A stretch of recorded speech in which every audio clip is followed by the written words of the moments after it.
Pascal. You are now rocking with that dude Pascal. We be going wild, Haitian in the building, so original. Got the haters catching feelings. Get your hands up to the ceiling and keep them held high, cause St. Louis isn't ready. Forget about it, goodbye. Hold on, we just saying hi. Five somebody, rise up. Weekdays, catch us live, somebody. Let's go. Good afternoon. Good evening and good morning, everybody. Welcome to the Pascal Show. Hope you guys are all doing well out there. We are getting into it today. Again. Hopefully you guys are doing well out there, because another day above the dirt is always what? A blessing. Let's not forget that craziness. Actually, it's not crazy. It's the most sanest thing I'm going to say throughout the entirety of this show. Let's keep it real, because it's nothing but facts. Let's keep it also a bean. Okay? But, again, thank you so much for being here. It really means a lot. There's a lot that we have got to look into. There's a lot of things that have been popping off before today, before D-Day. Last minute filings that were thrown in, all that stuff. It's been absolutely crazy. So we're going to talk about some things. So get in here, get all up in here, get all comfortable and stuff, because we got conversations to have. Okay? Do me a favor. Hit that like button down below, please and thank you. Crush that mother lover. Please and thank you. Crush it. That would be amazing. Let's not forget, if you're watching on other platforms like the TikTok, like all these other platforms, please be sure to hit that reaction button. And if you are, while you're on those other platforms, make sure you're following. Make sure you hit that follow button. All right? Facebook, X/Twitter, Instagram, TikTok, and then some. So make sure you are hitting that follow button on those platforms, because I am uploading things on there as well and all that. Make sure you subscribe here on my main channel, please and thank you. Head on over to my secondary channel, because there's a lot of things that we're talking about. And it's been crazy. So we got to talk. You got to go over there and make sure you are subscribed to that secondary channel, because we are having some serious conversations on that other channel. It's called The Pascal Show Clips. Go over there. Check it out. Hit that join button down below. Become a member. Check out my Patreon and my locals. Patreon.com/The Pascal Show and locals.com/The Pascal Show. Please and thank you. Don't forget, I got that merch. I'm wearing one of the shirts right now as we speak. Merch available. Okay? 5 nights at Diddy's. Get it? So go. Make sure you check out pascalmerch.com. Oh, I actually got a new little banner there too. Let me share that too. Bang. So go check it out. Shop at pascalmerch.com. I'll be sharing you guys another design that we have on there, another Christmas sweater for you guys to go check out as well. All right? I'll be sharing that in just a minute. All right? Check out my GoFundMe. The GoFundMe link is down below. Please and check that out. And Alexis, thank you so much for your contribution. I appreciate that so very much. Thank you. Thank you. So you're the one. Okay? So please be sure to check out Pascal merch. Check out my GoFundMe, because I am raising a little bit of money for this holiday special that I'm putting together, and it's fire so far. Cannot wait to share everything with you guys. It's going to be phenomenal, and it's going to be really fun, and I can't wait to showcase other sides of myself to you guys on this platform and then some. And it may be the start of something very new on this channel, and I'm looking forward to it. So make sure, if you can contribute, that'd be great. All right? I'll make sure that is pinned to the top of the chat right now as we speak. Go check out my GoFundMe. Support if you can. A little bit goes a long way, seriously. A little bit goes a very, very long way. All right, guys. Whew. Okay, let's get into this. We got some things we got to go into. We got to talk about some things, okay? Let me just say this first off. Whoops, wrong button. First off, let me just say this before we get into this conversation, all right? First off, thank you to Rianne for gifting 5 memberships right at the rip. At the start of the show. You know it's going to be a great show when you got people spreading positivity this quickly into the show. That's what I love about this. This is why I love y'all. This is why I love my fam. You guys are phenomenal. Thank you so much. And for those of y'all who just became members, please be sure to pay it forward. Pass that positivity on to somebody else, especially somebody who needs it more than anything right now during this holiday season. Yes, it's the most joyous time of the year. It's the most wonderful time of the year, right? But it also can be the most devastating time for a lot of people. This is the most loneliest that people feel. This is the hardest time of the year for a lot of people because they feel like some people just feel like their families aren't around them, or they feel even more alone. So if you can, pay it forward. Because Rianne just gave you some positivity, and we need to start spreading some positivity out here in this world more than anything. If that means donating a little bit to a foundation of some sort, contributing to some sort of charity, or opening the door for somebody, making some coffee and giving it to that loved one that didn't ask for the cup of coffee, but you gave it to them right on time. You see what I'm saying? That kind of thing. Pay it forward, especially this time of year. Let's not forget that. We need that more than ever out here, okay? And Jane, thank you so much. The math is always mathing with Pascal. I approve this message. Thank you. Thank you so much.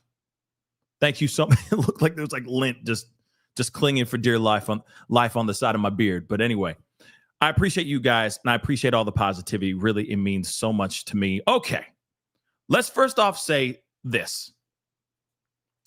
It is D-Day. Will Diddy get granted bail today? For the third time? Fifth time? Fourth time? There's been so many different accounts of people saying, oh, this is his fifth time of trying to get bail. This is his fourth time. This is his third time of getting bail. I don't know what number it is. All I know is I apparently this is his final attempt. Allegedly. His final attempt at trying to get bail. I have to hit the number. I'm going to do it again. I'm sorry. Yes, indeed. This is another time where he is attempting to be like, please, sir, can I get some freedom, sir? Real talk. And the judge can sit there and go, well, no. Or he could go, yeah, sure. And you spell my name with Subramanin. I'm so surprised. I think I spelled his name right. Holy crap.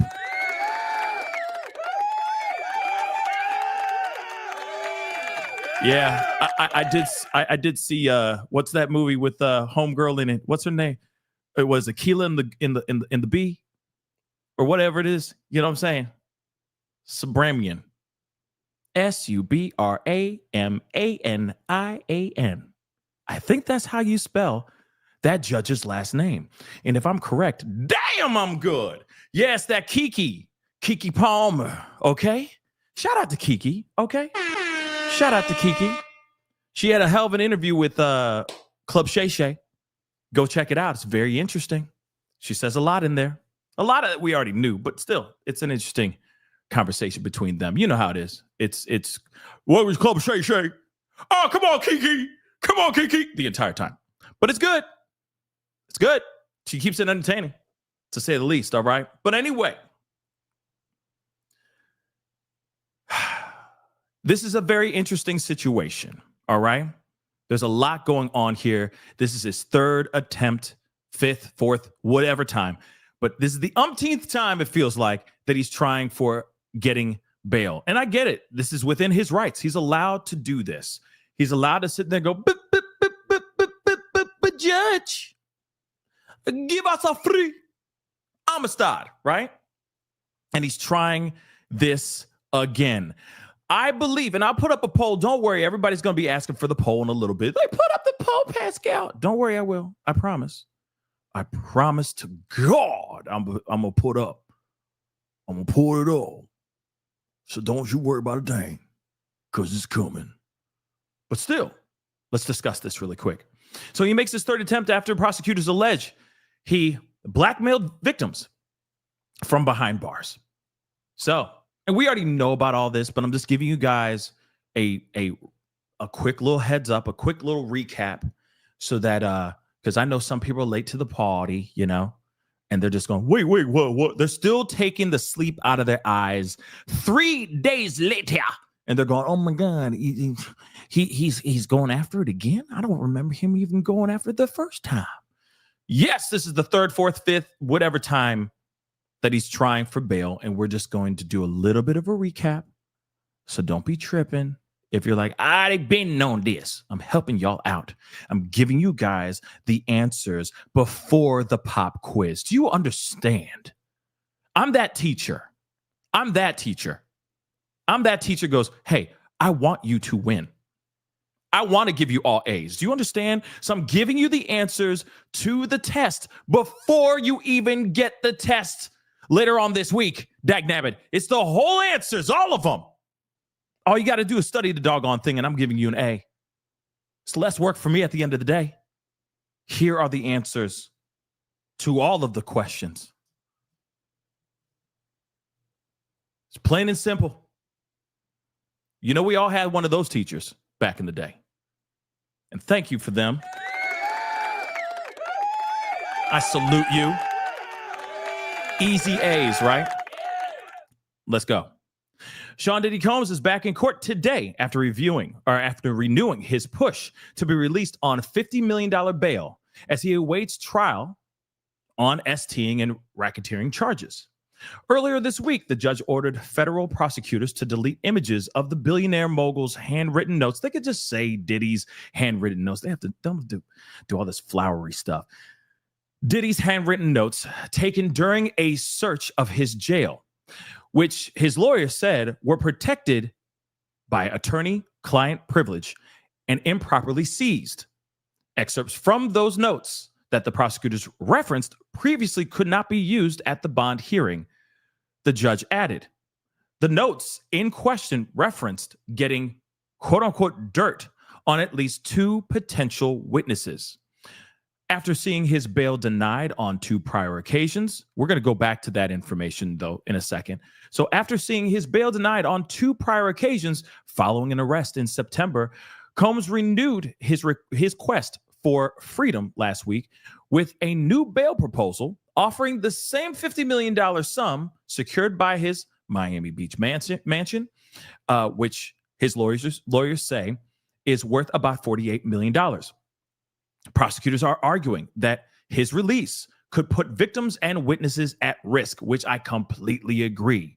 Despite the staggering sum offered up by the defense, the judge has so far kept the hip-hop icon Diddy, they could just say Diddy, behind bars. Now, before we continue on, I want to make this abundantly clear because there's a lot of content creators that are not talking about that new added piece of information that recently just came up. We talked about this on the show, and it was a very big deal. A lot of y'all showed up being like, what? What's going on here? Let me explain. So, Diddy's cell was raided. Prosecution says the government went and they did a raid of so many other people. A whole bunch of other people that were, a bunch of other facilities, jails, prisons, whatever you want to call them, right? Many of them were actually raided. It wasn't just Diddy's prison. It was many others. He wasn't singled out. That's basically what they're saying.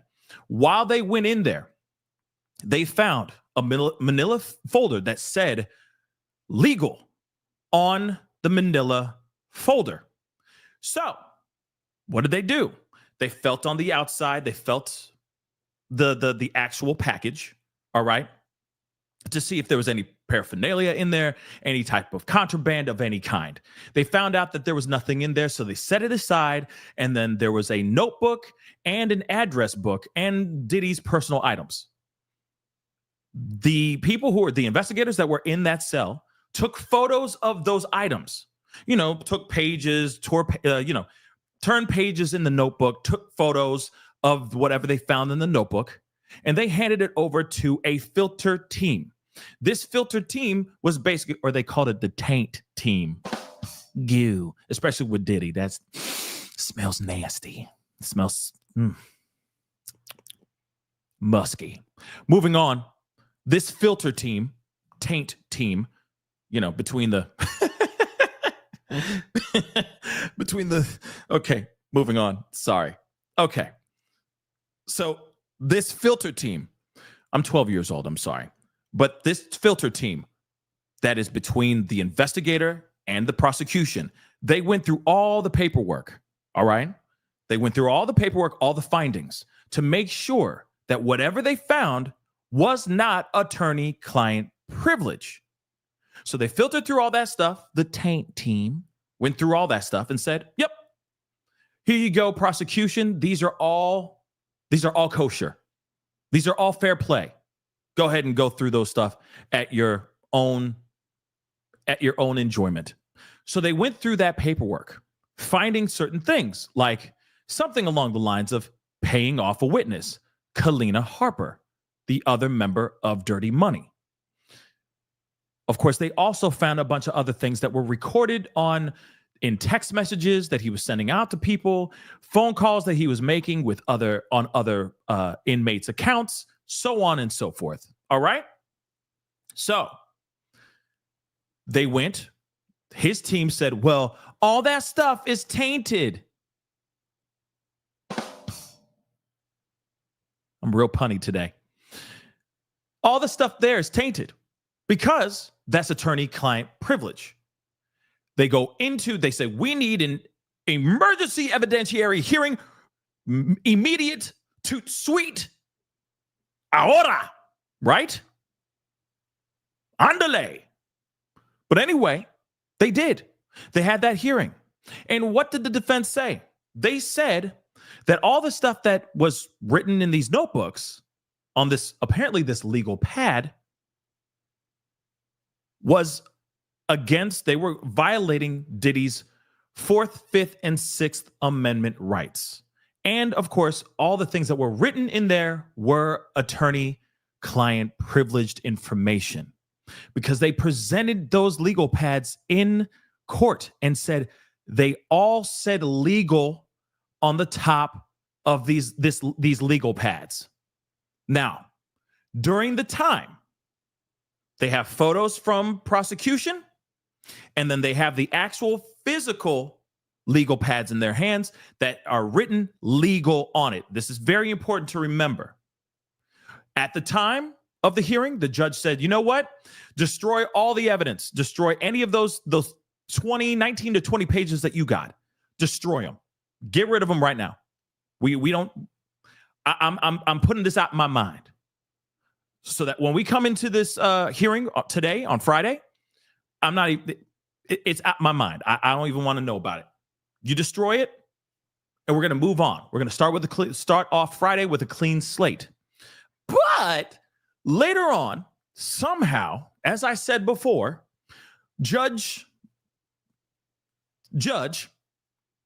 sat down, I'm sure, in his chambers, smoking on his pipe, and suddenly said, well, looking over the photos the prosecution, the government gave him or them, the judge, and the physical legal pads that Diddy and his team gave to the judge.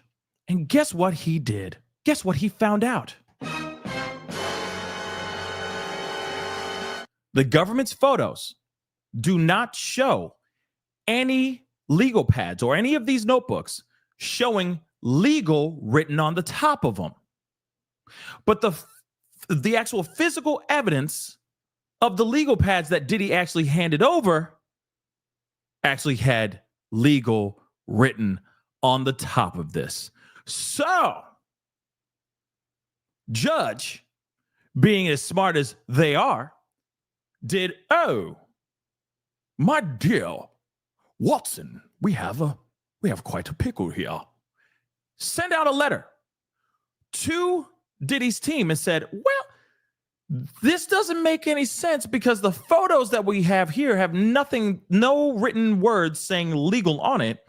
And then the stuff that you just gave us now say legal on it. So Diddy's team, when you come in on Friday, you need to explain how that suddenly randomly disappeared when the prosecution took the photos and then suddenly reappeared when it's being handed to me at the emergency evidentiary hearing.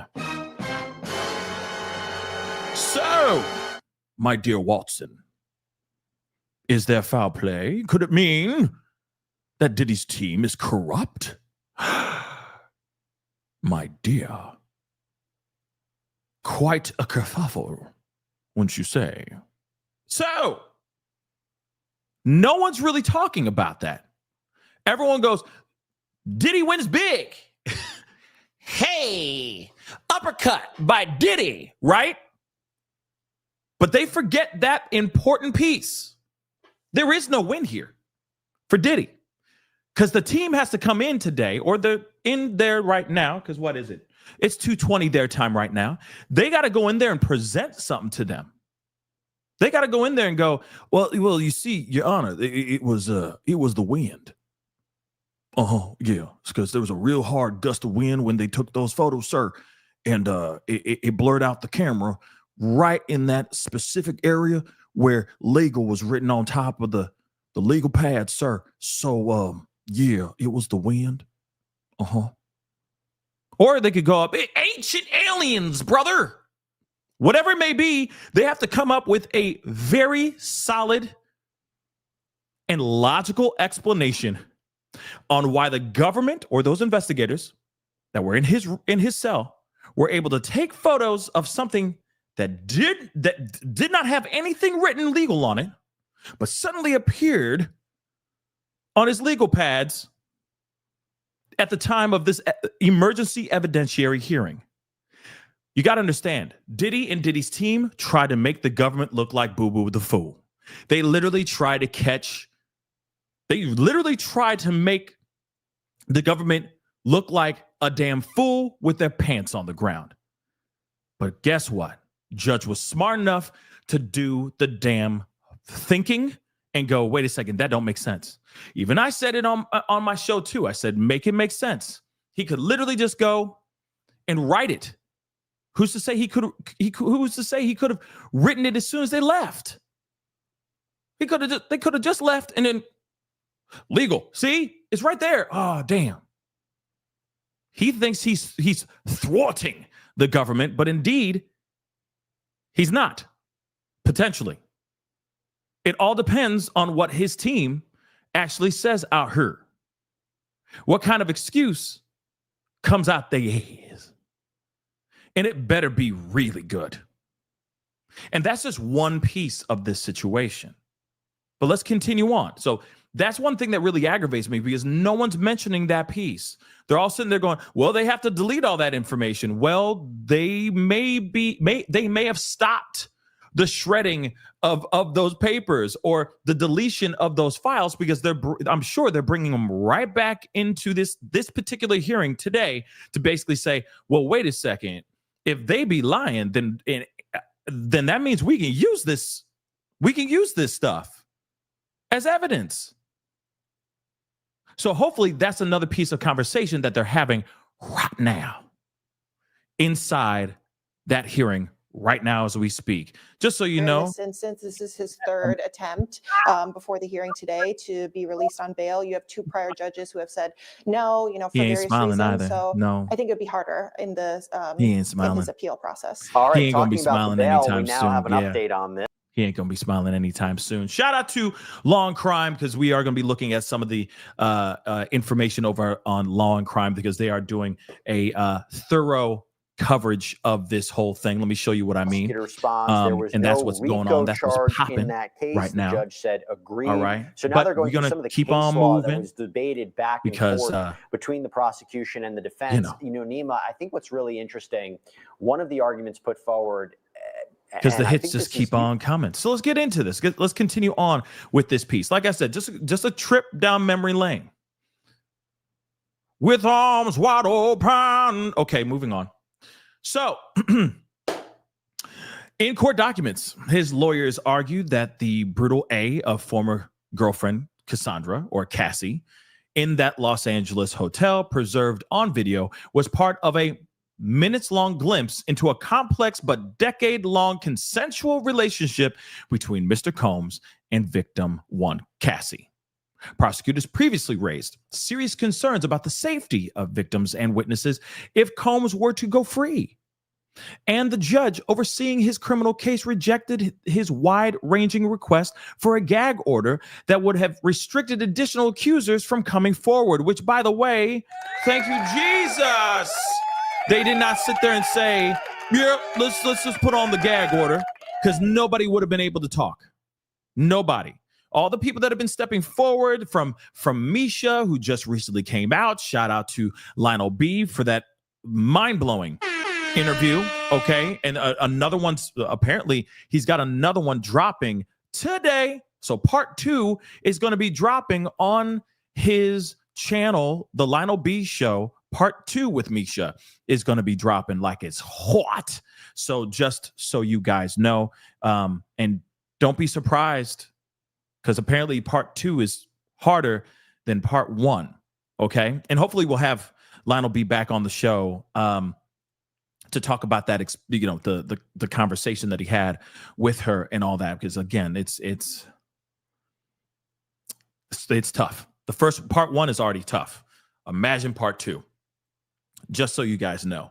So no other people, Adria, any of these people that have stepped forward, they wouldn't be able to speak about any of these things, including, most importantly, all the victims that felt stifled in the very beginning, that now feel emboldened, that feel incentivized to step forward and speak on their behalf, fighting for justice. They all would be stifled by this gag order. Let's move on. Combs authorities don't support a gag order applicable not only to the trial participants, but also to any alleged victim and their lawyer. This is what the judge wrote. Local Rule 23.1 doesn't authorize this kind of relief.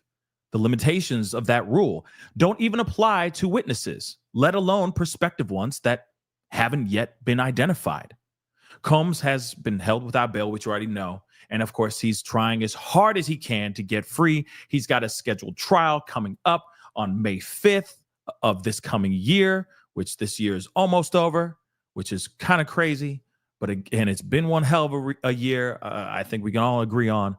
But again, he is trying his damnedest to get out of here, like freaking Amistad. But unfortunately, you don't have Matthew McConaughey helping you out with this whole situation. You just don't. Now, if you had Matthew McConaughey on your team, well, all right. And damn, that'd be even harder. But you don't, sir. You just don't. So,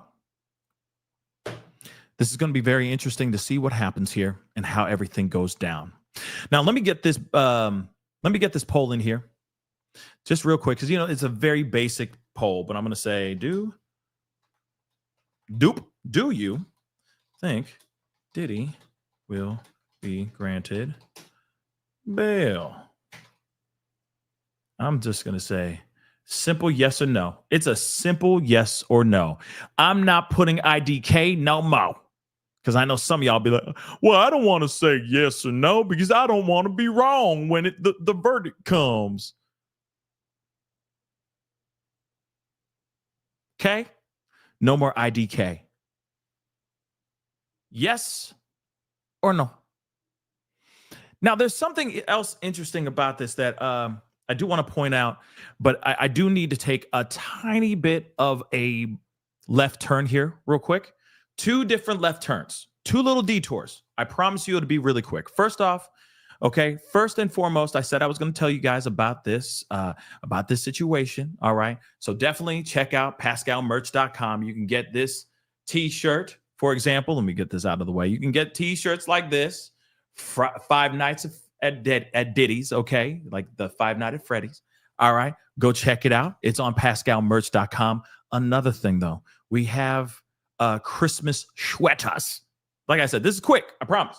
We're going right back to it because we do have some breaking news that I want to share with you guys on a completely different case, but I do want to make sure you guys know of what the hell be popping out here.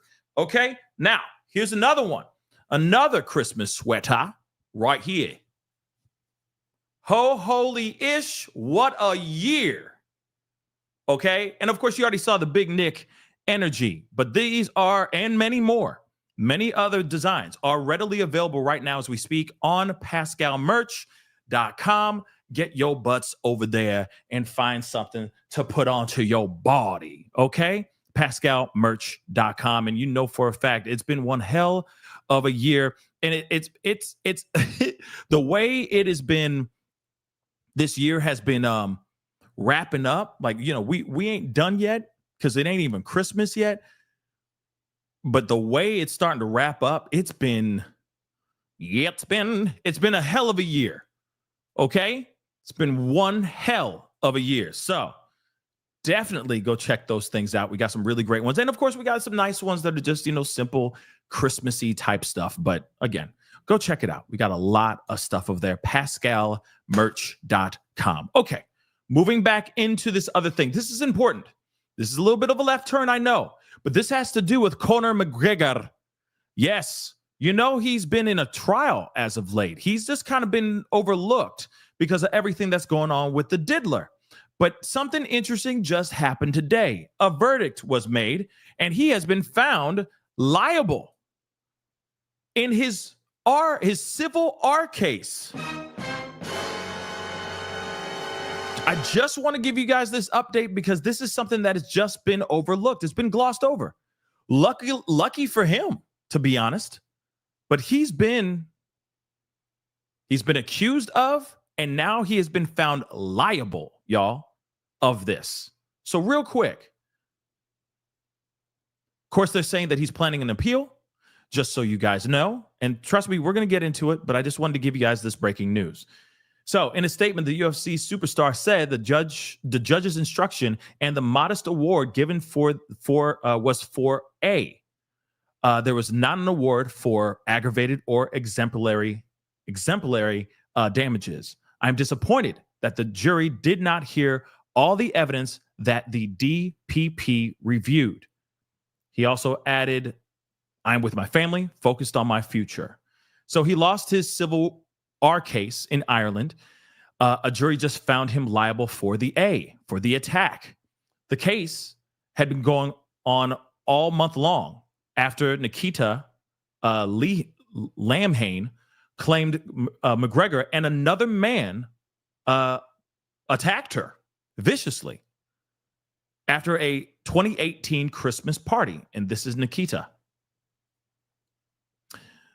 So she's also known as Nikita Hand, alleged the USC superstar picked her and her friend up following the holiday get-together and took them to a nearby hotel. She claimed while there, McGregor attacked her on a bed in a penthouse suite. She also stated that later, another man by the name of James Lawrence SA'd her too. McGregor and Lawrence had adamantly denied the allegations, with the 36-year-old fighter claiming that the encounter was entirely consensual. And that's his wife or his girlfriend, right? His baby mama, right? So the jurors in the case clearly didn't believe McGregor's side of the story. However, awarded Nikita roughly $250,000 in damages in their ruling. They did state that they found that Lawrence did not attack the woman. He did not do this. McGregor, who showed up to Friday's proceedings with his longtime partner, Devlin, by his side, was in the courtroom as the verdict was announced. He was sworn by media members after he left the courthouse, but he did not make a public statement. And of course, then later on, he did make a statement, which I just read a piece of that, of course. And of course, he is planning to appeal this situation. Again, this is something that was totally overlooked. This whole trial was totally overlooked, but he was found liable, guilty in this civil case. Very interesting, right? $250,000 has been awarded to this woman, Nikita. But they also said he did it. This friend of his did not do it, which is interesting. So I'm wondering what kind of information they found that would make them believe that Conor McGregor did it, but not his friend James Lawrence. I'm interested in what the findings were when it comes to that, right? But again, very interesting. And I'll say this too. We've seen many other fighters, many other pro fighters deal with some sort of R case and being found guilty in those R cases as well. Just so you know, Mike Tyson, just to name one real quick. So very, very interesting, this situation. But I just wanted to give you guys that update really quick before we continue on, because that is something that has been hitting the internet right now as we speak. He was found liable, guys. Definitely found liable. Now we got to go back into this. It's Diddy time, okay? I just wanted to give you guys that update. It's Diddy time. Now, here's the thing. We're going back into it, and we're not steering from Diddy anymore. Don't worry. Just wanted to give you guys that update. But moving on. This is very interesting because this here is a letter before today's hearing, this morning, was filed by the government talking about the things that were being claimed by the defense. Now, the defense, of course, not only were they saying that the government took like these notebooks, and they were violating attorney-client privilege and all that stuff. They took other things as well. They're making other claims as well. They said, which is crazy because we did talk about this too. They claimed that the prosecution has put out a video that was edited. Are we really that surprised? Are we really that surprised? Because apparently they say that the video itself is more than 15 minutes, more than 15, 20 minutes long. Which obviously makes you wonder, if that video is 20 minutes long, you mean to tell me that he just keeps attacking her for 20 whole minutes? Do we really want to see all that? I guess a lot of people would. But the judge, I feel like, it's like, just give me the meat and potatoes. Just give me the bullet points. And clearly I can see that throughout this whole thing, he's attacking her.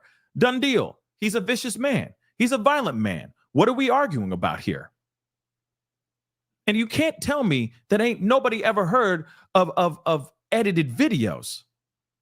It's not like they're changing the narrative or changing the timeline. They're just getting straight to the really bad parts. That's it. And if it's 20 minutes of this, sure, show the judge the whole 20 minutes. It's not going to change it's not going to change what has been put out here for the rest of the world to see. Like, miss me with the nonsense that you think that the judge doesn't know what a jump cut is. If you watch enough YouTube videos or TikTok videos, there's a slew of jump cuts all over the place. So what the hell are you talking about? So they also said, no, they edited it. How dare they? They edited it. Well, do you want them to see the whole 20 minutes? 20 minutes of him attacking her? Okay. Show it to the judge. Go ahead, baby. It's not going to help the case. It doesn't say, it's not like in there she's holding up a sign saying, this attack is consensual to the camera, okay? You read that? Okay. Okay, come at me, Diddy. Like that doesn't make sense. As she's running down the hallway. No. Come on, guys. Miss me with the nonsense. respectfully miss me with the mother-loving nonsense. It doesn't change a damn thing. It's still the end result. It is still the end result. So the government wrote a letter. So let's see what they got to say now. And, obviously they're in court right now, but let's take a look at this. So, dear judge, the government respectfully submits the letter in advance of the hearing scheduled for today in connection to the defendant's renewed motion for bail and in response to the court's inquiry about the relevance of the bail package ordered with the government's consent as the defendant, Michael Jeffries, in the United States versus Jeffries. For reasons stated below, the circumstances in Jeffries' situation or his case are inopposite and provide no support for the defendant's bail application in the instant matter. Now, the thing is that's the other part too, which we've already talked about this as well. Diddy's team is claiming, well, if Mike Jeffries from Abercrombie and Fitch is allowed to be out here on 10 million bond with a anklet, why can't Diddy be out here on $50 million bond and an anklet and getting tested every day and having a restricted list and all these other things, right? Seriously, they were putting out that argument as well. They're going, this is not fair, which I get it. For some people will look at this and they'll sit there and go, this ain't right. This whole situation is not right. I agree, but I think the opposite. I think Mike Jeffries should be thrown in jail and should be held there, period, because he's still a dangerous man. But I get it. They're singing for their supper. They're putting the hours in and they're fighting for their client. I get it. Do I agree with it? No, but I get it.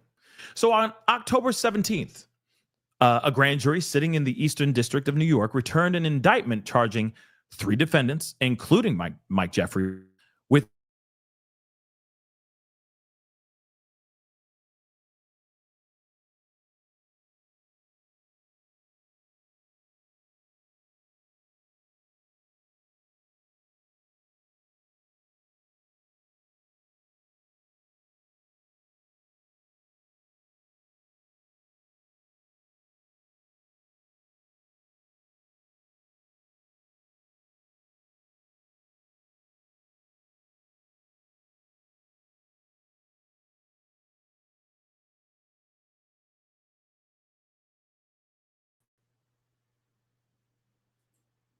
Okay, I'm back. That was weird. Sorry, guys. That was weird. Hold on. Everything is, everything just kind of froze. Hold on, guys.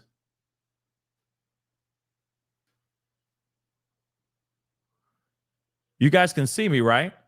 Hit the number 1 and let me know you guys can see me. It's like the internet completely just... Hold on, guys.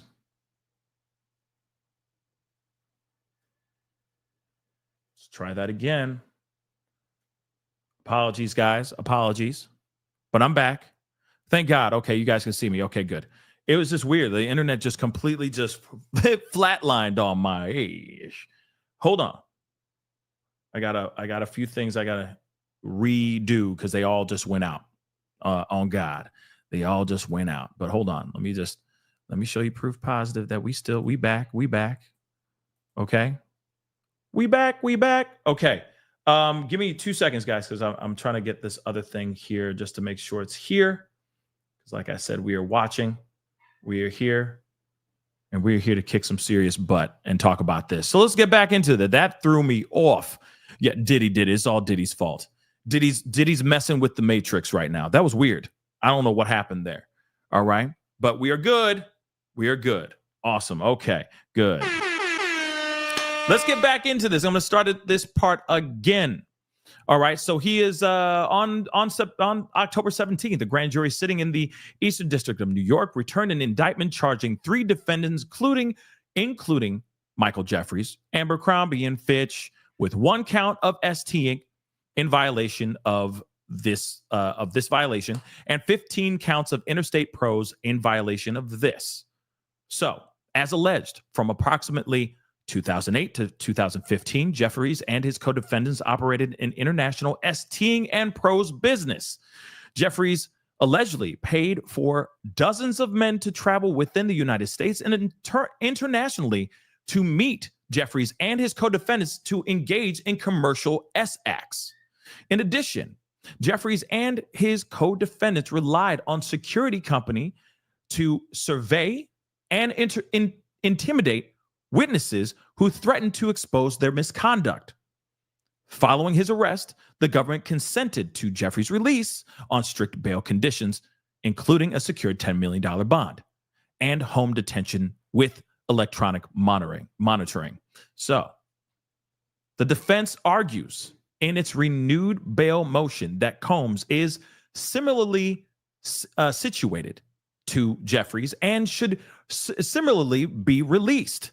But beyond superficial similarities, the high-profile positions of the defendants and STing charges, the cases are materially different as to multiple factors the court must reconsider or must consider under the Bail Reform Act. First, the nature and circumstances of the offenses are substantially different. While the Jeffries case, which spans between 2008 to 2015, alleges the use of force, fraud, and coercion to engage men in non-consensual activities, there are no allegations that Jeffries committed non-moving related violent acts or that he used firearms during the charged period. The indictment against Combs alleges both. So he not only was,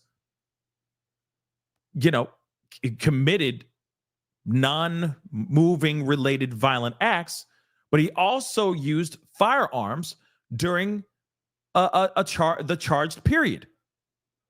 Interesting. With respect to the charged offenses, Jeffries does not include a racketeering offense. By contrast, Combs is charged with leading a racketeering enterprise that engaged in a persistent pattern of racketeering activity from 2008 to 2024 that included repeated acts of violence by Combs and his co-conspirators, including multiple acts involving taking of people, arson, and forced labor. Further, as detailed in the indictment, Combs protected and promoted his role in the enterprise through violence, use of these pew-pews, threats, coercion, and verbal, emotional, physical, and SA or S attacks. As recently as March 2024, just months ago, firearms and ammunition, including 3 ARs with defaced serial numbers, were recovered from his residences. I mean, literally, we all know about this stuff, but let's keep it a bean. That's some scary stuff. Let's keep it real. Let's keep it real, 100%.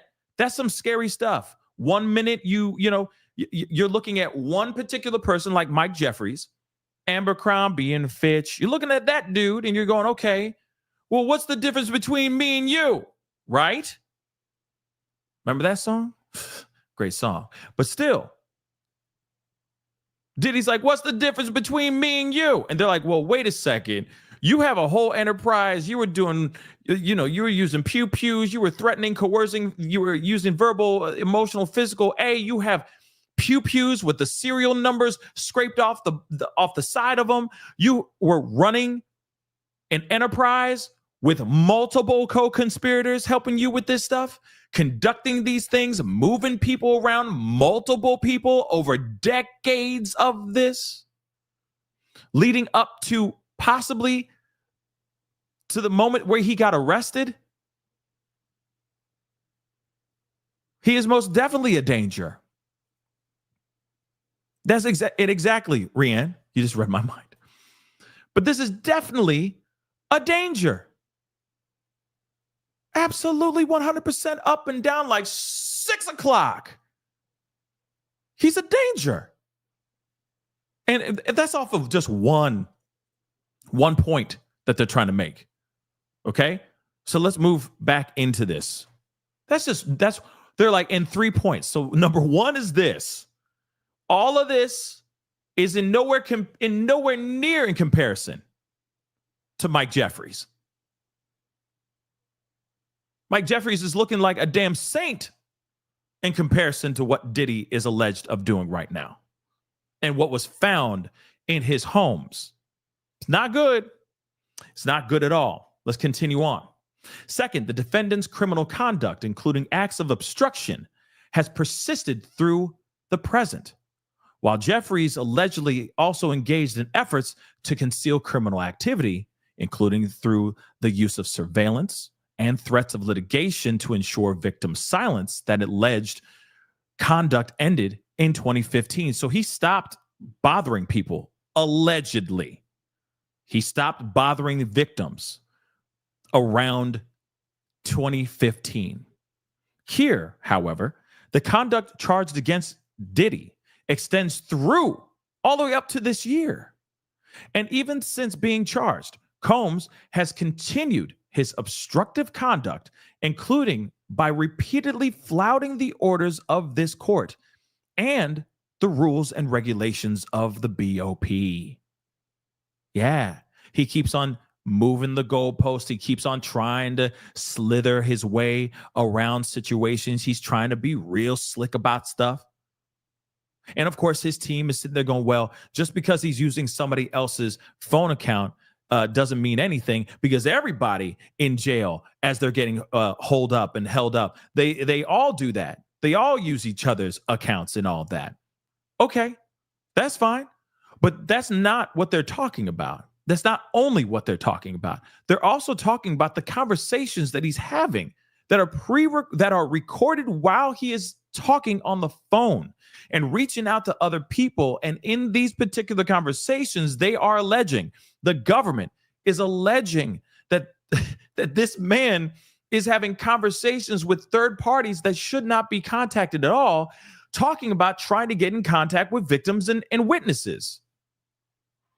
Again, the team that he has, his dream team, is trying to do everything they can to make it seem like he's doing everything within the confines of right. He's not violating any rules. He's not doing anything weird. He's doing what everybody else does. But in actuality, sure, he may be doing what everybody else is doing, but he's not talking to these to people like how all these other inmates are probably talking to their loved ones and people as well. Let's keep it real. So again, it doesn't even matter. You know, not only is his conduct and him coercing and threatening victims and witnesses has been all the way up until his arrest this year, but also while he's locked up, he's not even abiding by the rules. He should be better than that. He definitely should be better than that, but he's not. So let's continue on. Okay? Which, again, makes no earthly sense in my personal opinion. But let's continue on. Okay? And, of course, I appreciate all y'all for being here. Real talk. Real quick, let me get this. Henry Hall, before we continue on, thank you so much for the love. I appreciate it. And allegedly, P. Diddy is tied to political and famous elites. Is why. It may be to protect the powers that be. Ooh. Puff is visibly famous. Other dude is regular. You know what? You absolutely right there. I mean, that goes without saying. That goes without saying. Plenty of higher ups, plenty of powers that be that have something to do, that could have something to do, some sort of connection with this situation. The possibilities are freaking endless, yo. Scary, right? but the possibilities are real. But let's continue on. I appreciate the love. By the way, before we continue, hit that like button down below. Where we at? Where we at right now? Where we at right now? If we can get to 1K, okay, if we can get to 1K before the show, before the whole thing is over, that'll be amazing. So hit that like button down below. It helps grow the channel. It helps get the word out there of people who actually give a damn about this bail appeal hearing and all that, okay? So please do that. That'll be amazing. Don't forget to hit that subscribe button. Subscribe. All right? We are in the 151s on this channel. It's amazing. That's amazing. I still can't believe it. You know what I'm saying? But it's beautiful. All right. But let's continue on. Okay. 151,000. It's amazing. I love it. This is so dope. So moving on. For all the reasons cited in the government's opposition, it strains credulity, something like that. It strains credulity to believe that Combs will stop engaging in criminal conduct and abide by conditions of release. Yes, clearly, I think we can all agree that he is somebody who is very, very dangerous if he gets let go. And I've already heard other content creators being like, man, I'm scared if he was to get out. That gets me nervous about talking about him or covering any of this stuff. He could go and unleash on all of us type stuff. And I'm telling you right now, you have nothing to worry about if you are just speaking the truth. If all you're doing is reporting the truth, then you have nothing. You're not doing anything wrong. There's no violation of any kind. I get it. People are scared of like getting cease and desist and stuff like that. But at the same time, if you're reporting the news and you're relying on things like this, this is why I love legal. I love it. I love legal documents. Nom. I'm eating it up because there's so much in these things that you cannot deny. So even so, if you lay on that and you lean on that, you Gucci, baby. You Gucci. But if you're out here just making things up and throwing people's names under the bus just for ish and giggles, yeah, expect getting sued out the ears. And that's more than just Diddy. That's more than just Diddy. Like I said, the people who are just trying to make content to be for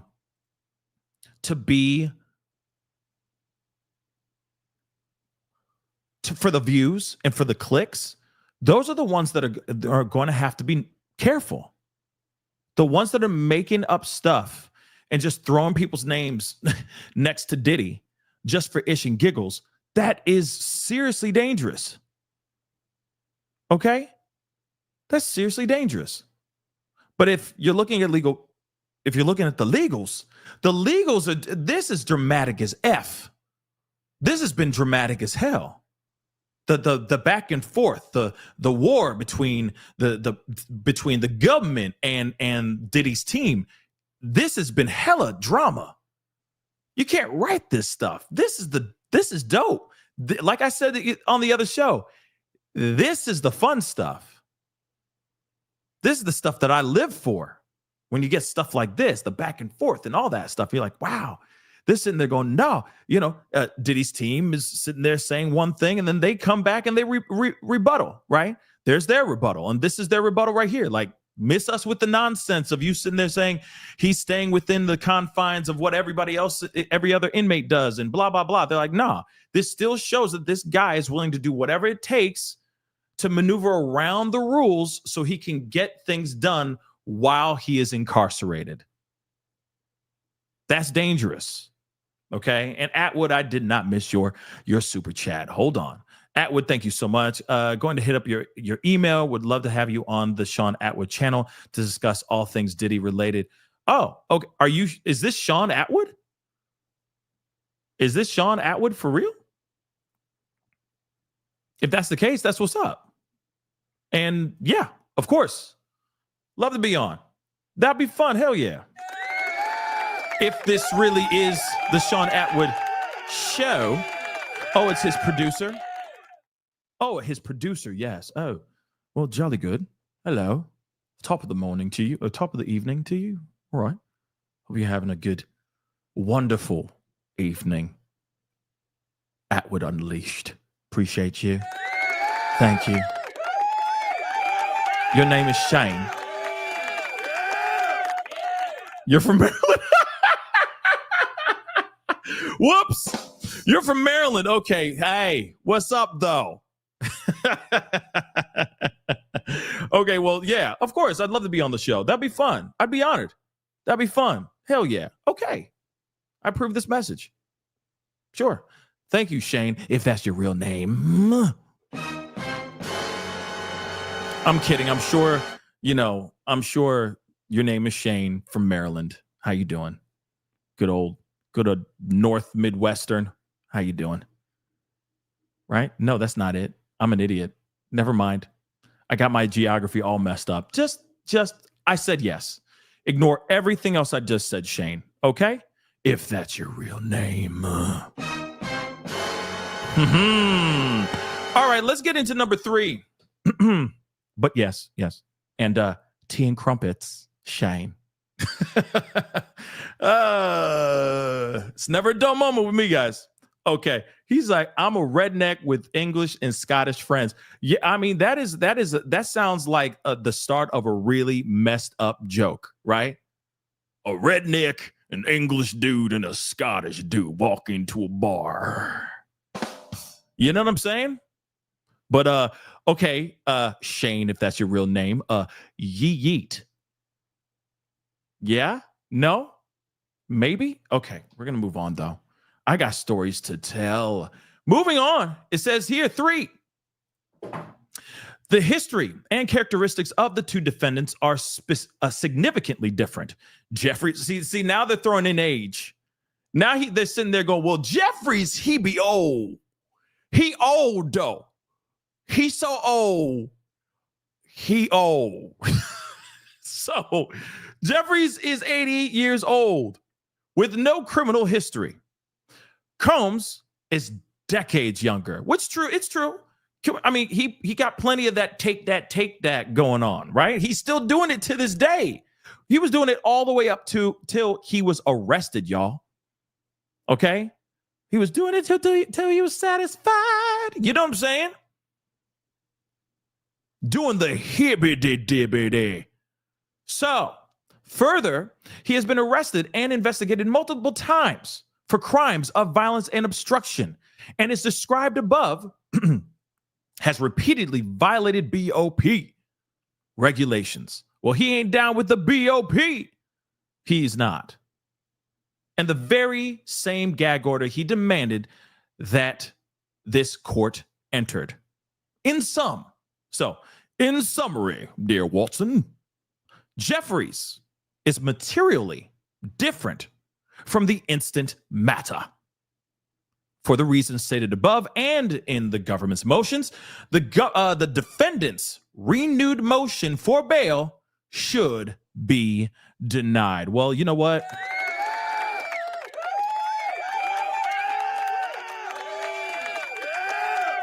As Shane, the producer from Atwood, Sean Atwood's show would say, a wiggity word. So,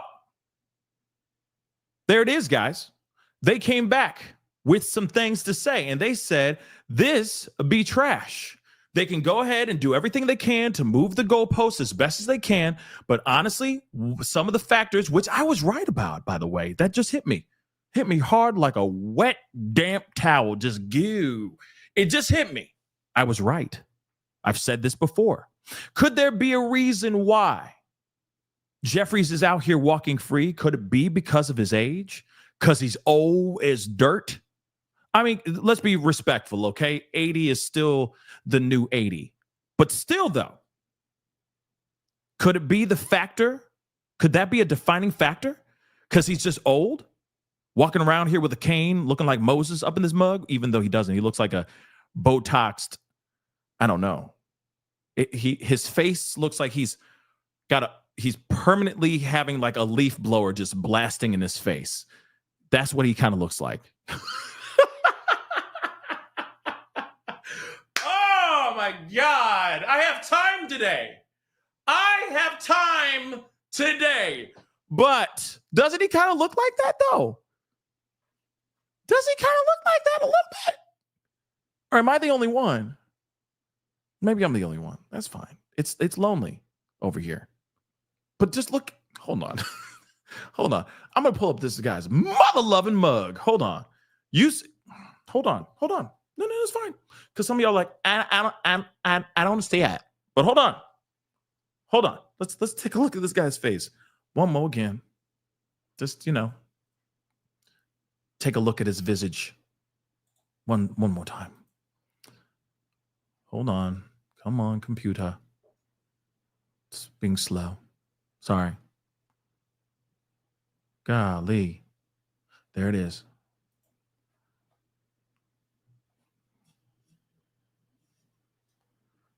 Hold on. Let me get this up here. Okay. Now, you tell me that this man does not look like there's a leaf blower just blasting him in the face. This is just to me. Take a look. Take it in, everybody. Soak it up. Take it all in. That I know that's not the best thing to say right now, but you know what I'm saying?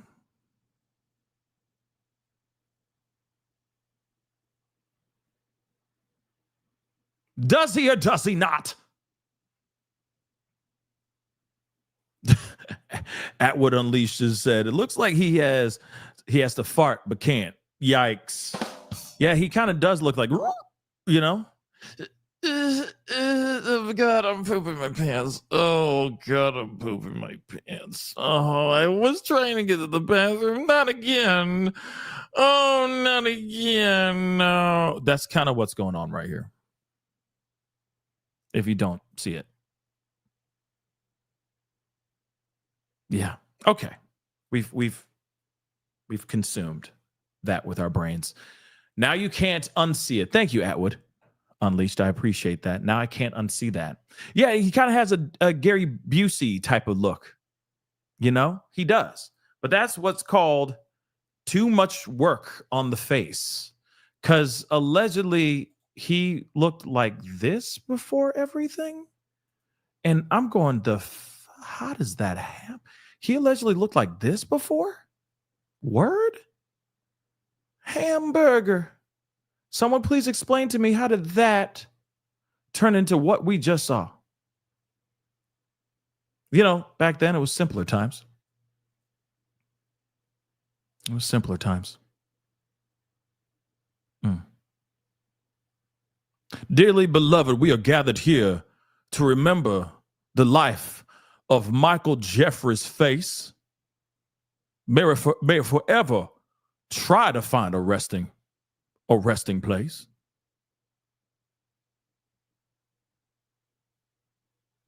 Yeah. He doesn't look like that anymore.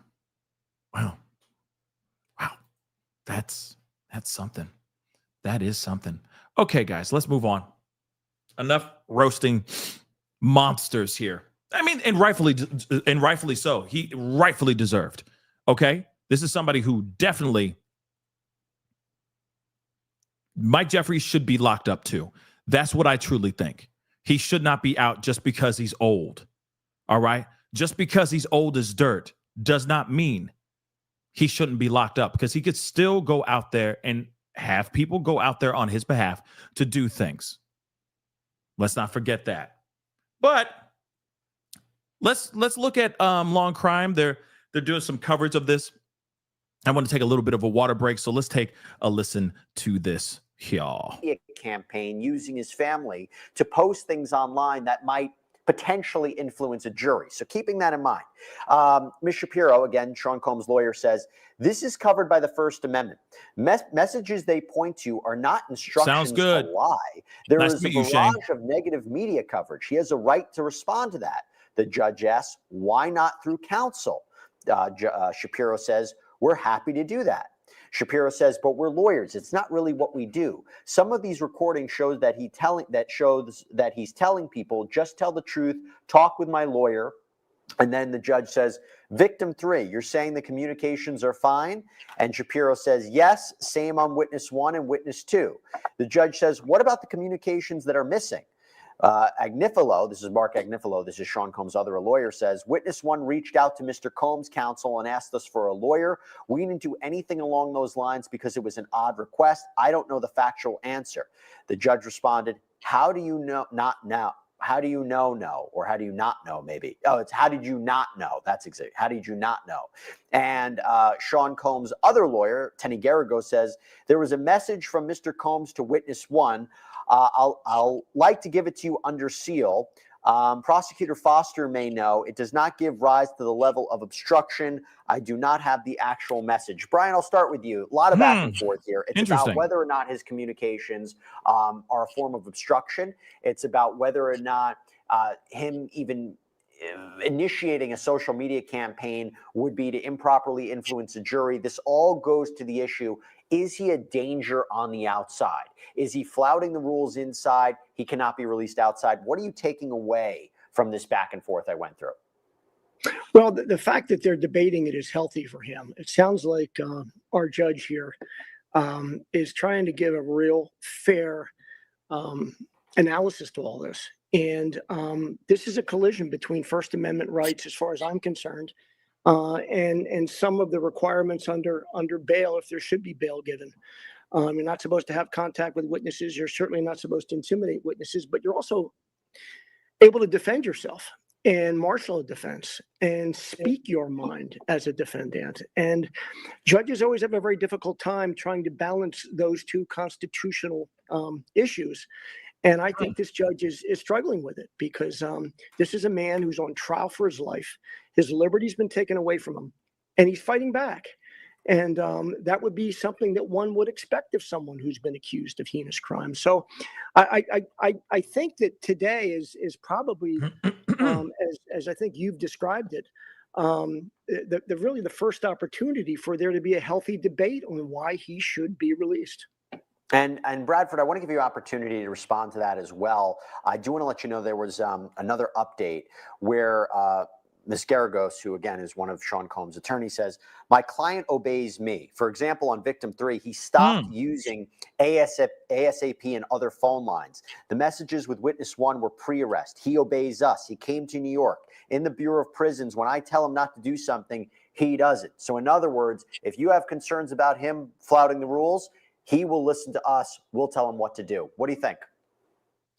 I think that's an argument that I've often made, and I think a lot of defense attorneys make, in terms of that our clients will listen to us if we tell them what to do and what not to do.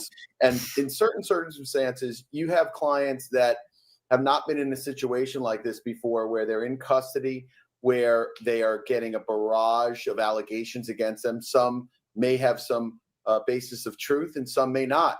And you've seen that over and over again in this case. There have been reports of different things that went on and different allegations against Sean Combs that they have then found out, oh, these are just rumors and they're not true. I think that it's not a bad thing when a PR company or even when a defendant takes it on himself to have family members talk about the good thing that he's done in the past and the charitable things that they've done in the past. When you have a case like this, where they are just every day, there's something that is coming out, something that is leaked by either the government or a party that's involved or someone that's interested in the case, where it is affecting, that could have affected a jury. I think that, that release of that Cassie tape, and I keep going back to that release of that Cassie tape, I think the tape was released because they knew that she was going to be somewhat blamed for the behavior that happened, that they would know that she would participate in these different things with different individuals, and they wanted to make sure that was cut off at the pass and essentially make her a victim and not a co-defendant. And I think that's why that tape was eventually leaked by whatever party that leaked that tape. A lot of not going back to that. No one's really discussed how that tape has come out, and I think it's an interesting thing. And especially when you have a judge that's interested in your story, and you have a prosecution that is interested in why he is making these, these PR moves on social media, I think it all comes back to that tape. And I think that's their strongest, quote unquote, strongest piece of evidence in terms of their star witness to say, hey, this guy's a bad guy.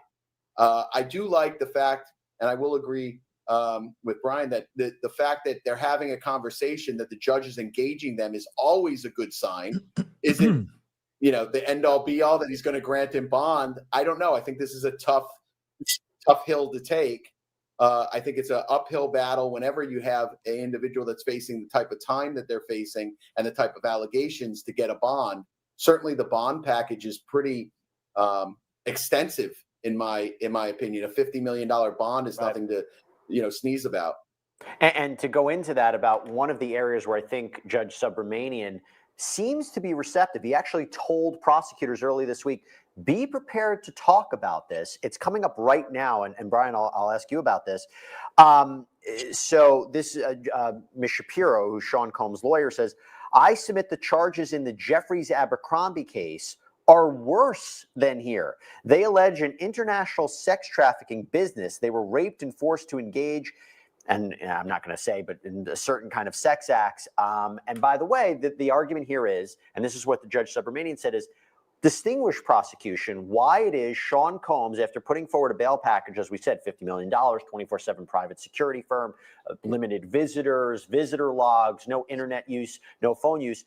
Why is he denied bond when you have Mike Jeffries, the former head of Abercrombie & Fitch, who was just arrested and charged with sex trafficking? Why is he out on $10 million bail? And by the way, the prosecution responded earlier, and they had a back and forth about this.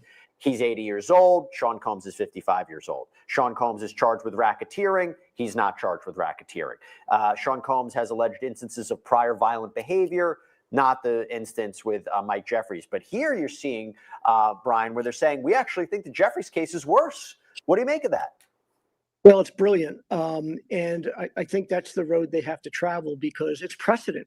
You're not supposed to have different rulings for like-minded cases. Disparity in treatment is always frowned upon in the federal courts. And here they have a significant public interest case where bail was set at $10 million by agreement. It wasn't debated over. The government agreed to it. Now we come over to Sean Puffy Combs' case, and crazy. They're objecting to 5 times that amount for someone who I don't believe has ever been convicted of a federal crime or a felony. I could be wrong about that.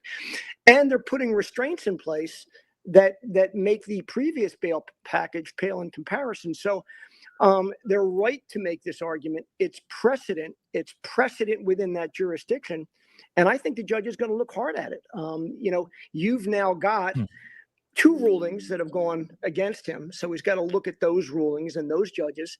But he's also got a situation where the government has agreed to bail in a situation if it's not as bad, it's pretty darn close by accusation. Now, again, it's going to be very interesting to see what they come up with, especially with all the arguments that they're coming out with. And, I just saw somebody, Wani just said, oh, Lordy, are they trying to insert because he's black? I hope that they're not, because let's be real. Yes, I agree. Diddy is absolutely a danger, and that supersedes race.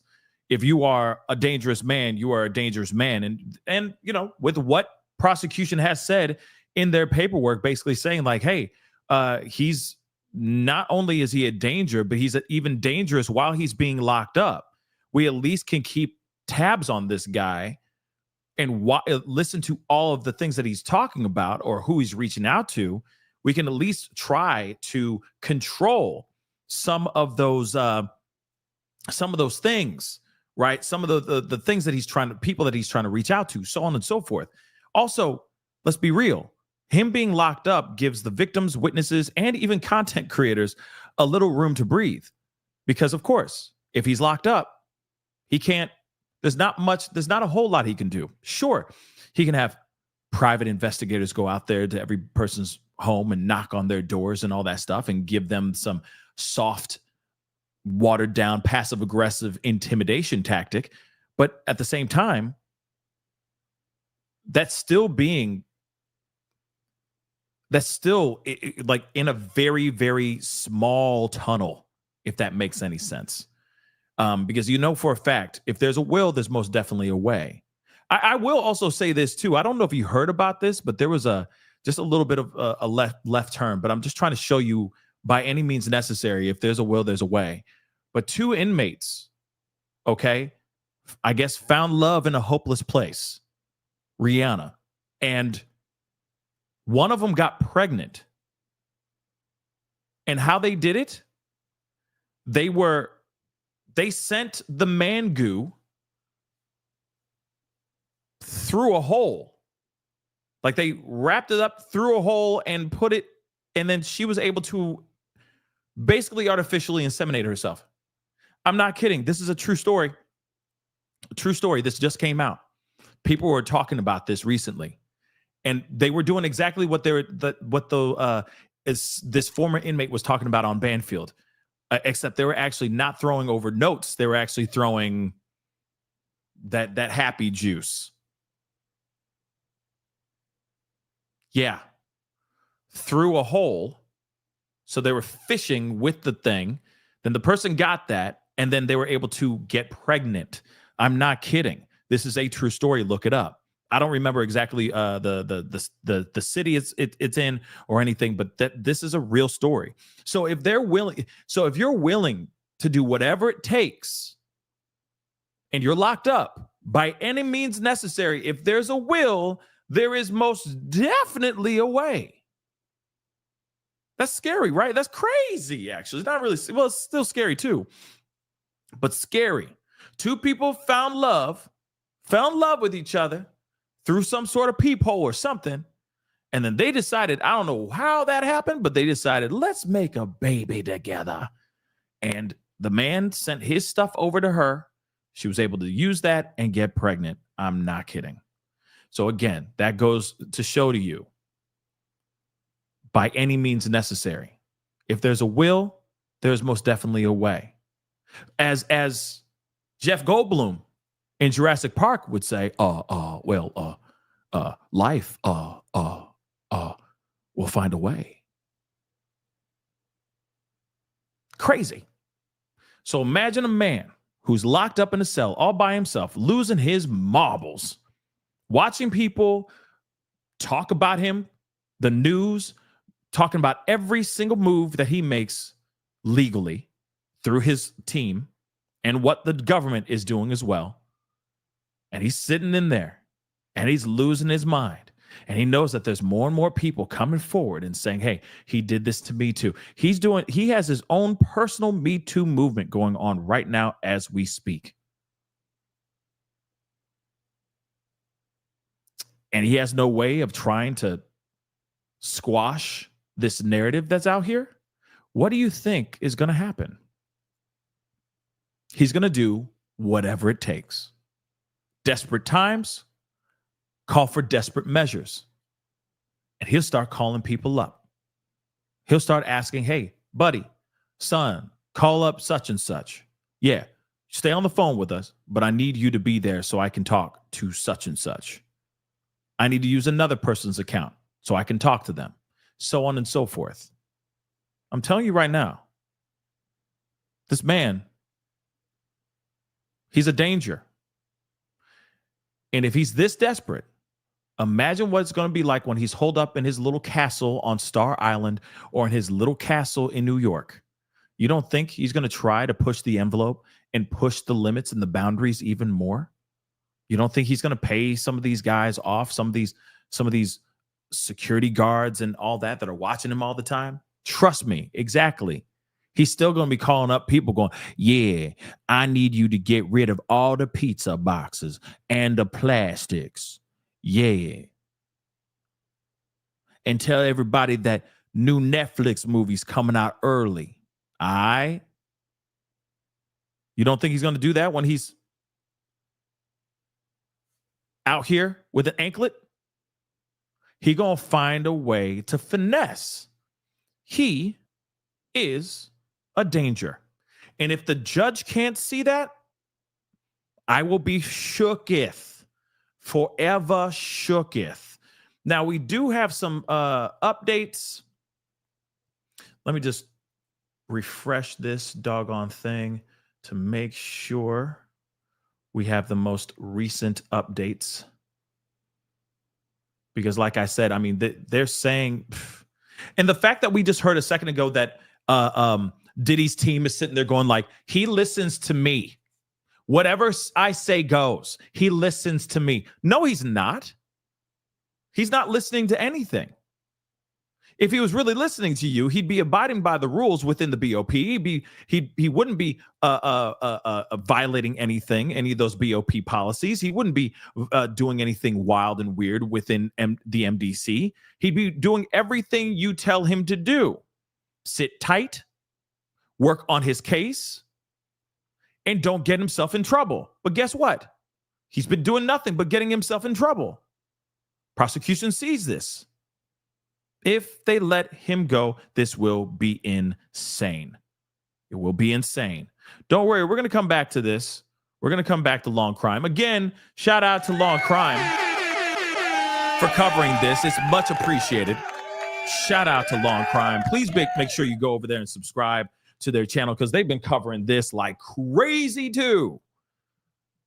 They've been going into that information like a mug. And it just keeps on coming. Like I said, the hits just keep on coming with this Diddy situation. All right. But shout out to Inner City also on X. They've been putting out a lot of information, a lot of updates. So, of course, I wanted to be able to go a few minutes back. I don't want to go all the way back, from the beginning. But these are the updates that Inner City is putting out on X. And I think this is some of the stuff that Long Crime is actually reading out loud too. All right. So let's take a look at some of this here. So it says, let's see, Combs lawyer Shapiro. This is covered by the First Amendment. Messages they point to are not instructions to lie. Wait, let me just roll that back. Hold on. Let's go back here. Let's go back even further. So the judge said, what about the 2018 text messages with Cassie about violence?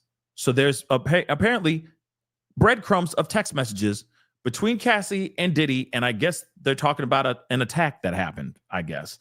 So Combs' lawyer, Nifilo, said, we have gathered more information about Cassie, even yesterday. I don't want to quote it because it's under seal and should be. It was consensual. Moving on, judge says, I don't want to quote from them, but you know the ones I mean. So Agnifilo said, we are proposing an independent security firm. There has been mutually regrettable physical conduct going both ways. There was violence by this other person and by Mr. Combs allegedly. So his other lawyer, Shapiro, says, in the LaFontaine case in 2000, the defendant told someone to lie by phone from the MCC. I'm thinking from the MDC, maybe. I don't know. In the Gotti case from 1996, the head of the Gambino crime family, the witness received a kick in the arse. The government does not have that here. Shapiro continues. We cited the Trump case. Defendants have greater rights to speak than their lawyers. An Instagram post as well as, I don't know if I can. Judge says his communications from the MDC. Shapiro says, he says the prosecution is motivated by racism. What? Oh, come on, man. You got to give me a break. Like I said, I kind of expected the race card to be thrown out here. I expected that. I expected a little bit of that. I expected it to be like, oh, I'm a black man. We already knew that it was going to be that kind of situation. They're just trying to take a black man down type-ish. This is what they're doing right now, too. Again. Interesting, right? So Combs' lawyer, Shapiro, said This is covered by the First Amendment, like we just said. Messages that they point that they point to are not instructions to lie. There is a barrage of negative media coverage. He has a right to respond to that. Judge says, why not through counsel? Diddy's lawyer says, Shapiro says, we're happy to do that. Shapiro continues, but we're lawyers. It's not really what we do. Some of these recordings show that he's telling people, just tell the truth. Talk with my lawyer. Judge says, victim 3, you're saying the communications are fine. The lawyer says, for Diddy, says, yes. Same on witness 1 and 2. Judge says, what about the communications that are missing? Agnifilo says, witness 1 reached out to Combs' counsel and asked us for a lawyer. We didn't do anything along those lines because it was an odd request. I don't know the factual answer. The judge says, how do you not know? Like what we just heard from Jesse on Law and Crime. Okay. He literally read just about this area too. So how do you not know? I think that's what they're trying to say too. Judge says, well, he reiterated. So how do you not know? So Garagos, his lawyer, said there was a message from Mr. Combs to witness 1. I'd like to give it to you under seal. ASUA, Foster may know. It does not give rise to the level of obstruction. I do not have the actual message. Combs' lawyer Garagos said, my client obeys me. For example, on victim 3, he stopped using ASAP, the ASAP Contact Me ASAP messaging app, and other lines. Yeah, now he has, after he's been caught. Remember that. He got caught. That's been splayed all over the internet now. And now he's not doing it. Of course he's obeying Garagos now. But they've been doing this. The messages with witness 1 were pre-arrest. He obeys us. He came to New York in the BOP. When I tell him not to do something, he doesn't. Shapiro, his lawyer, again, I submit that the charges in the Jeffries / Abercrombie and Fitch case are worse than here. They allege an international STing business. They were arred and forced to engage in backdoor activities. EDNY says at I guess example filing 9. All right. Moving on. Lawyer for Combs says, while in Jeffries' case, one defendant is 80 and the other 71. Mr. Combs is 55. I hate to say it. That's not that young. Judge says the U.S. suggests he won't follow conditions. Shapiro says these conditions are more restrictive than in prison. Then keep him in prison. Moving on, in my personal opinion. But moving on. Judge Agnifilo says, Mr. Agnifilo, where's the home he'd be in? Agnifilo says, I don't want to give the address. It's on Star Island. There's a causeway. There is a dock, but there will be no boat. Okay, first off, nah, bruh. Hell nah. They're trying to get him to stay at his home in Miami. Do you realize how dumb that is? Remember, there's no dock, or there's a dock, but there's no boat. You know, a boat could just easily show up and then just disappear in the night. Sure, he can get caught. It doesn't mean that he can't get caught out there in the ocean. But at the same time, you know, desperate times come, call for desperate measures. But you mean to tell me that he's just gonna stay at Star Island at his Miami home and abide by the rules? I'm telling you right now, if he's by any body of water that allows to have some sort of boat activity where there's a dock and all that? No. And if the judge says, sure, that's fine, go back to Miami, he's good there.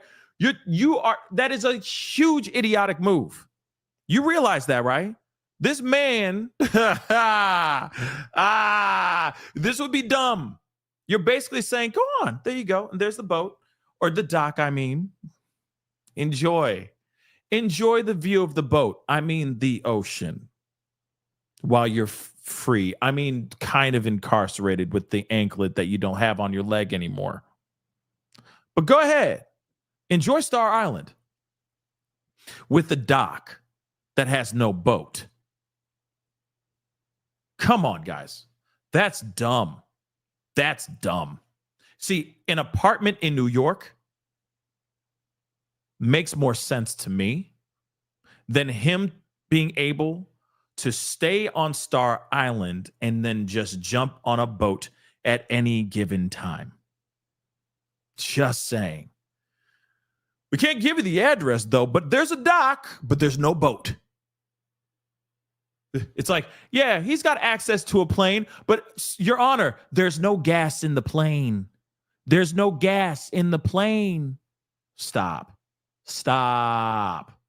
Judge, that's not going to work.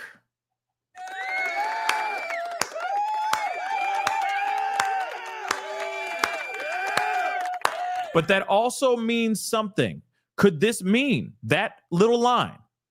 Could it mean that he's really entertaining the idea of setting Diddy free? If that's the case, this is like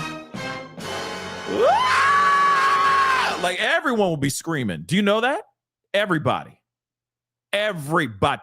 will be screaming if he gets out here on the free 99s, breathing in this freedom air. So you heard that. He said that's not going to work. Where in New York, though? Egnifilo says, give me a moment. Moving on. Oh, my God. If he gets free, this is insane. This will be insane. So Egnifilo says there's an apartment on the Upper East Side. We have one available. 3 bedrooms. He don't need 3 bedrooms, mother. But moving on. Judge says, where are the 24/7 security going to be?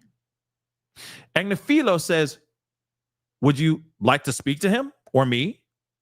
It's Patriot Security. They merged with Crisis 24. Let me just say this. Patriot Security, I don't give a damn who the company is. That sounds like somebody is getting paid, a company that's getting paid to watch him. It's not done by the state. It is not these are not government paid individuals. These are security. These are paid for hire, guns for hire guys. Do you understand that? That is paid muscle that will most likely be paid through Diddy or through Diddy's team.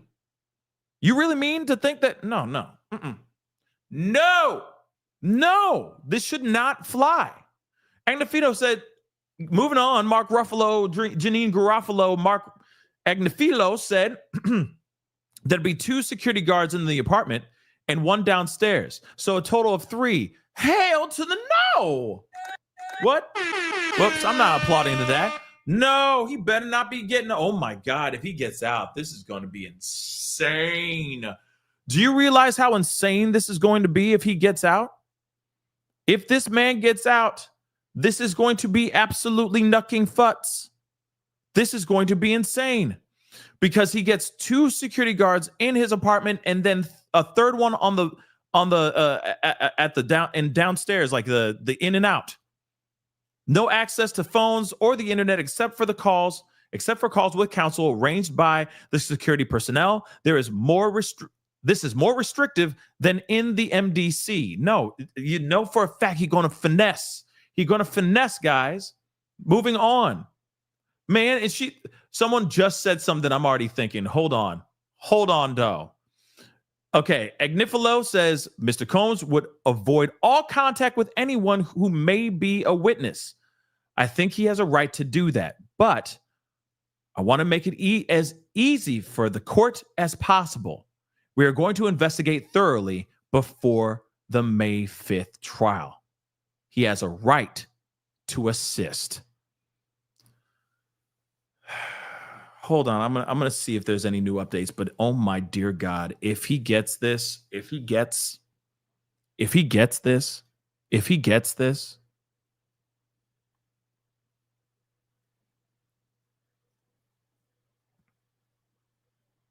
I will literally sit there and say I have no faith in the judicial system because this man is a monster and he should be locked up. This is not someone who should be trusted.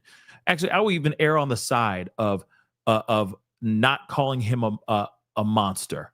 I will just say that he is somebody that should not be. He's dangerous. Let's just say that. He's dangerous. Somebody in here said, I bet this judge got paid. That's literally what I'm looking at too. How can it, just assuming, speculation. I'm not saying anybody did anything, but at the same time, oh my dear God, this is crazy. But hold on, there's more. Let me just make sure I'm going back to where, okay. There's more. So let's get into this. Wow. And I'll get to the super chats, I promise. Thank you so much for all the love and support. I really do appreciate it. And again, I appreciate all y'all for being here, just spending your time with me. You guys could be watching anywhere else, or you could be watching anything else. Okay. So I appreciate you guys spending this time with me. It really does mean a lot. Really. Thank you so much. Thank you. But moving on. So judge says the government is saying Mr. Combs would be paying these people. See? It must come down to what the fuck? Oh, what the hell's going on? I'm sorry. You really think that this guy should be let go?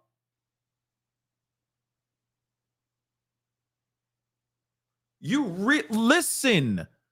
And I just said it earlier. That means Mr. Combs would be paying these people. That's not to be trusted. And then it says it comes down to trust. Exactly. That's not to be trusted. He should not be doing this at all. This man should be stayed locked up for good. What is wrong with anyone who thinks otherwise? What the hell's going on? So, Mark Ruffalo, Janine Garofalo, Agnifilo says it's a different relationship. These are professionals that are going to be in his life for 8 months. It's a high-profile case. These people are getting paid by Diddy. These people are getting paid by Diddy. Let me repeat this again. If this works out and the judge says, okay, let him go, these people are getting paid by Diddy. This is not a situation where the government is overseeing how they are handling this particular person. This security team is getting paid by the diddler. You don't think that they're going to be like, okay, whatever you say, sir.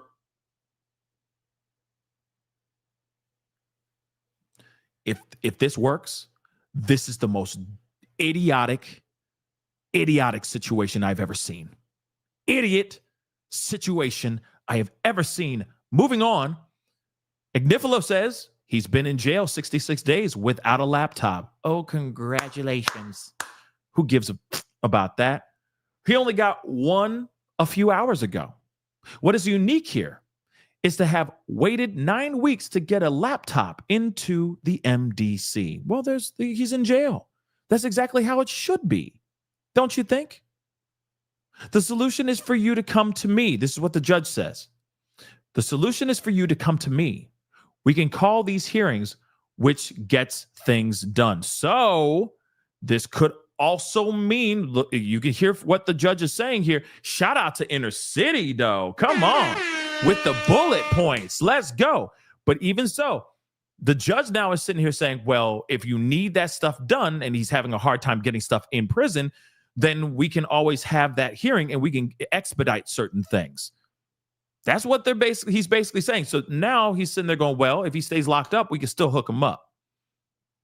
If he's not getting a laptop or if he needs his hands on certain things that he has every right to get his hands on, then we just do a hearing and then we get it. if he's locked up, if he's holed up in an apartment in New York City, he's going to be able to get access to things a lot easier. Let's be real. So that part is interesting. But let's continue on. The lawyer, Agnifilo, says, I have a whole presentation ready about the tape. But if you've got enough, I can save everyone 15 minutes. The judge said, I have reviewed it. Who's here for the pretrial services? Pretrial service said, we maintain conditions insufficient. Moving on, the judge says, have there been other cases with private guards? Pretrial says, no, not that I'm aware of. Then it says, note, there was in the uncorruption case of NG Lap Singh, and he got massages with door closed while confined. Wow. At these particular, well, this is okay. At this particular apartment, okay? And of course, he's promoting a book. Moving on. ASUA says, finally, we hear something from ASUA, from the government, okay? The prosecution. They say, consider witness one, a participant in multiple freak-offs. Defendant continued to contact witness one after counsel was retained.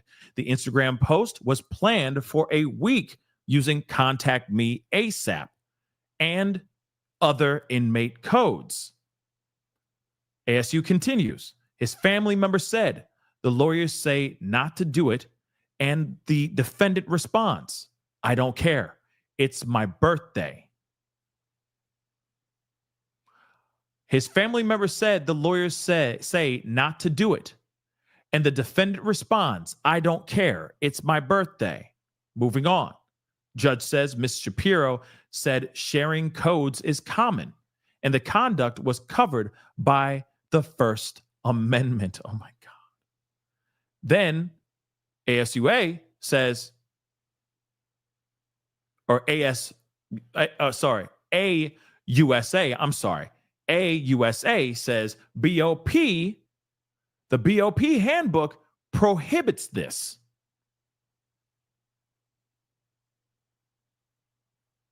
Wow. Okay.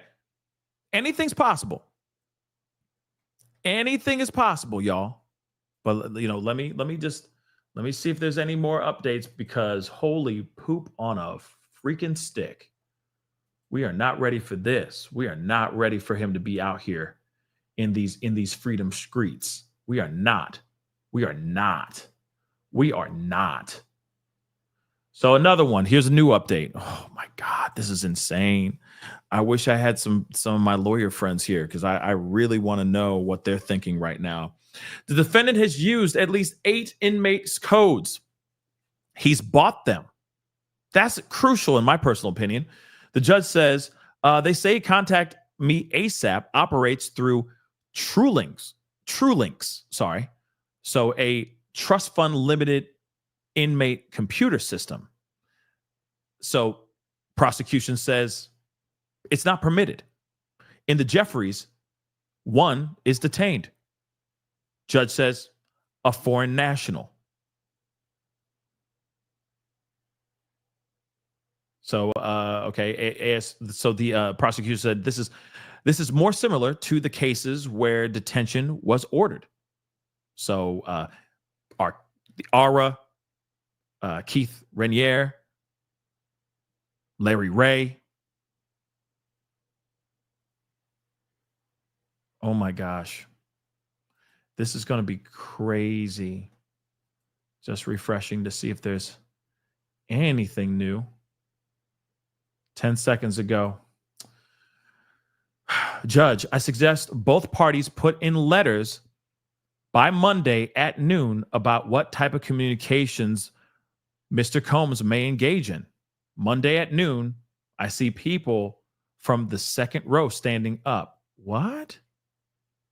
Combs' lawyer, Tony Rico, said, we had to email for a week to get him file folder. I'm sorry. So we had to email for a week to get him file folder. Okay. And so they were trying really hard to get him to get stuff in his possession and they were having a hard time getting that stuff to him. Like what they said earlier about the laptop. They were trying to get him a laptop so he can, go through findings, go through certain things, and of course get, so he can be ready for his case. But that's the thing, though. This is not a situation in which somebody should be getting the full-on treatment, special treatment. He's an inmate. He is a alleged criminal. It doesn't matter how you look at it. Doesn't matter how many ways you flip this around. This is somebody who is being accused of doing some very, very bad things. So for him to be let go would be absolutely insane to me. This would be absolutely this is insane. I will say that. This is insane. But let me and it'd be wild for it to turn so quickly like this. Period. This would be wild for it to just one moment it's one thing, then the next minute it's something completely different. Having him locked up is better than having him out here breathing in this freedom air. I'm telling you right now, this does not make the situation any better. I will be shocked. I'm going to let this cook because they got some stuff going on. I'm going to let that cook for a second. But let me get some of these super chats. And of course, I'm going to put up, we are going to be looking at some more of this long crime because what they've been covering as well, because this is just absolutely insane. But hold on. Tori, thank you so much. Welcome to the family. And just like Tori, please consider becoming a member by simply hitting that join button down below. Become a member, please. My miracle mama, what's up? Pascal, I can't blink without you going live. Yeah, it's been crazy as of late. Thank you for giving us all this stanky-ish news. Yes, shout out to you. Oh, thank you so much. Thank you so much. I appreciate it. Thank you so much for the love. I appreciate the support. Thank you. Hollywood 2000, thank you so much for being a member for the past, wow, almost 3 years? That's a long time, Hollywood 2000. I appreciate it. Yeah, if he gets out, I see him skipping the country. I think so too. And that is one of the biggest issues that I have. Not only could he go out here and intimidate a lot of other people, but he can also hop on a boat, a plane, whatever, and just disappear. He could. The possibilities are still there. So for them to sit there and say, oh yeah, he's fine. For the judge to sit there and possibly say that the fact that the judge is even entertaining it is wild to me. Absolutely wild to me.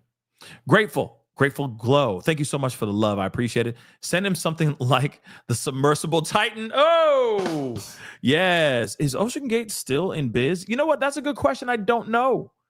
I know that they've been sued. I think there's a class action lawsuit going on with them or something like that. They're getting sued big time by families for a lot of money. So I doubt it because of the rudimentary equipment that they've been using. And they're like, oh yeah, it'll hold. Yeah, the submersible will be fine. The submersible will just be just fine. It'll hold. It's fine. And nope. Just saying. Nope. Yes, Lisa, I agree. He will flee. Thank you so much for the love from across the pond. I appreciate it. Namaste, indeed. Even more nowadays, right now, today, we are all stressed the F out. We gonna find out what's going on here. But yeah, wish I was a judge right now. Yes, I kind of wish I was too, because I'd be like, nope, you're not leaving. Sorry, buddy. As much as you try, you are not leaving, not nowhere. I'm going to bring this over to Long Crime real quick because they are giving some updates, I think. So let's take a listen. All right. 7 before they filed charges, but he stuck around. He didn't go anywhere. He informed them of where he was flying, when he was flying, where he was going, when he was going. During that whole period of time, And then when he knows that he's going to be arrested, he flies to New York in preparation. And instead of allowing him to surrender, like they would allow anyone, I mean, he's there to surrender. Instead of allowing him to surrender, which a judge would have looked upon that favorably and said, oh, he surrendered himself, they go to his hotel and they pick him up at 9 o'clock at night. It was a real, to me, spit in the face. And I think the reason they did that is because they knew that Sean Combs was trying to organize this PR thing and was trying to put on a good show in terms of, hey, listen, mea culpa, I didn't mean anything on this video, and I'm going to rehab, and all these things that are good for his case. They got, I think, frustrated that the perception was starting to sway a little bit. And then that Cassie tape came out and perception kind of went down the toilet, because once you see it on video, it's very difficult to then you see all your friends kind of abandon you. So, you know, it just frustrates me when you got a guy that is willing to do all these things and you still, you know, don't want to agree to a bond. Hold up. They are adjourning till Monday. Let me just show you what in the flim-flarm filth is going on in this world. Hold on. It says real quick. First off, says I just said it took him a week to get him a file folder, right? Then they move on. His lawyer, Diddy's lawyer, says his adult children are willing to obey. He's not a lawless person. We spent hours at the MDC. Mr. Combs was writing down what I said. He's not out of control. DOJ is responsible for the MDC. Those call from me all the time, and I hang up. Interesting. Moving on. Rico says, this guy, interesting, his last name's Rico. Anyway, moving on, he says, or they say, he has access to cell phones in the MDC, but not under our conditions. He fights, he kicks, he makes phone calls. This can be addressed. Thank you. Judge says, we're going to get a decision out prompt next week. Moving on. Judge says, letters Monday, adjourned.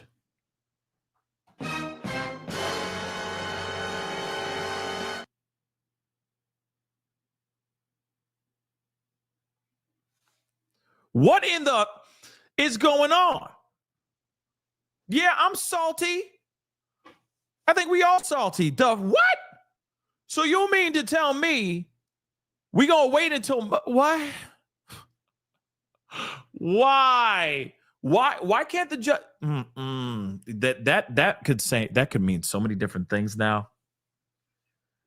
Oh my God, this could mean so many different things, y'all. Do you know that this could mean?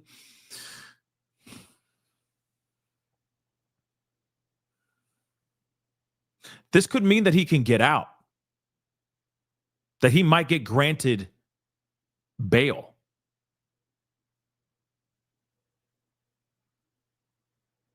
Yo, guys, hold on to your butts. This is about to get froggy.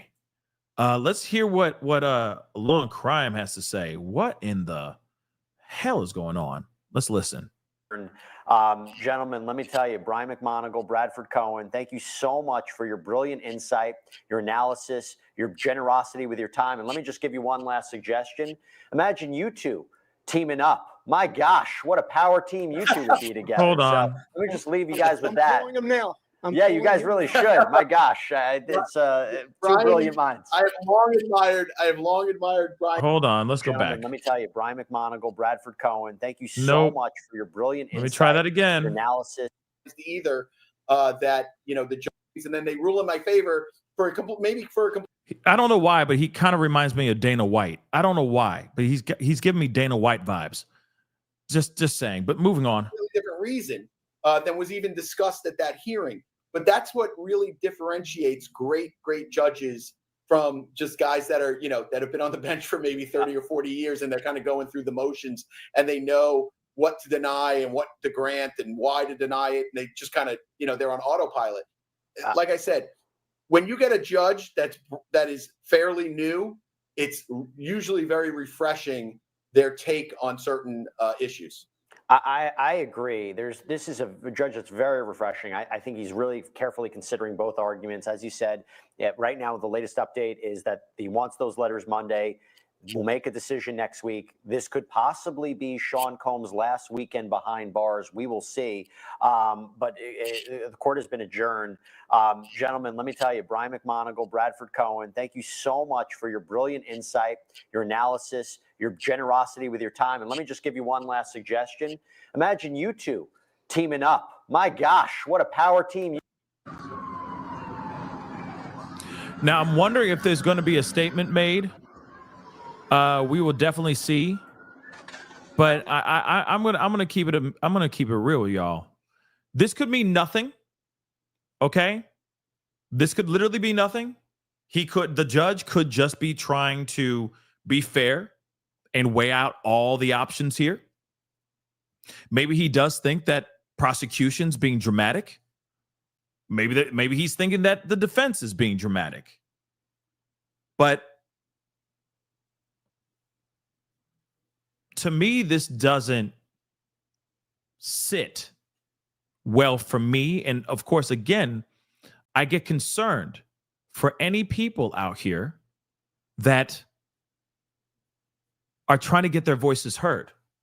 If he gets let go, this means that there's a lot of people that are going to be running for the hills, scurrying back into the darkness. And they could all very well be telling the truth, all the things that they've experienced.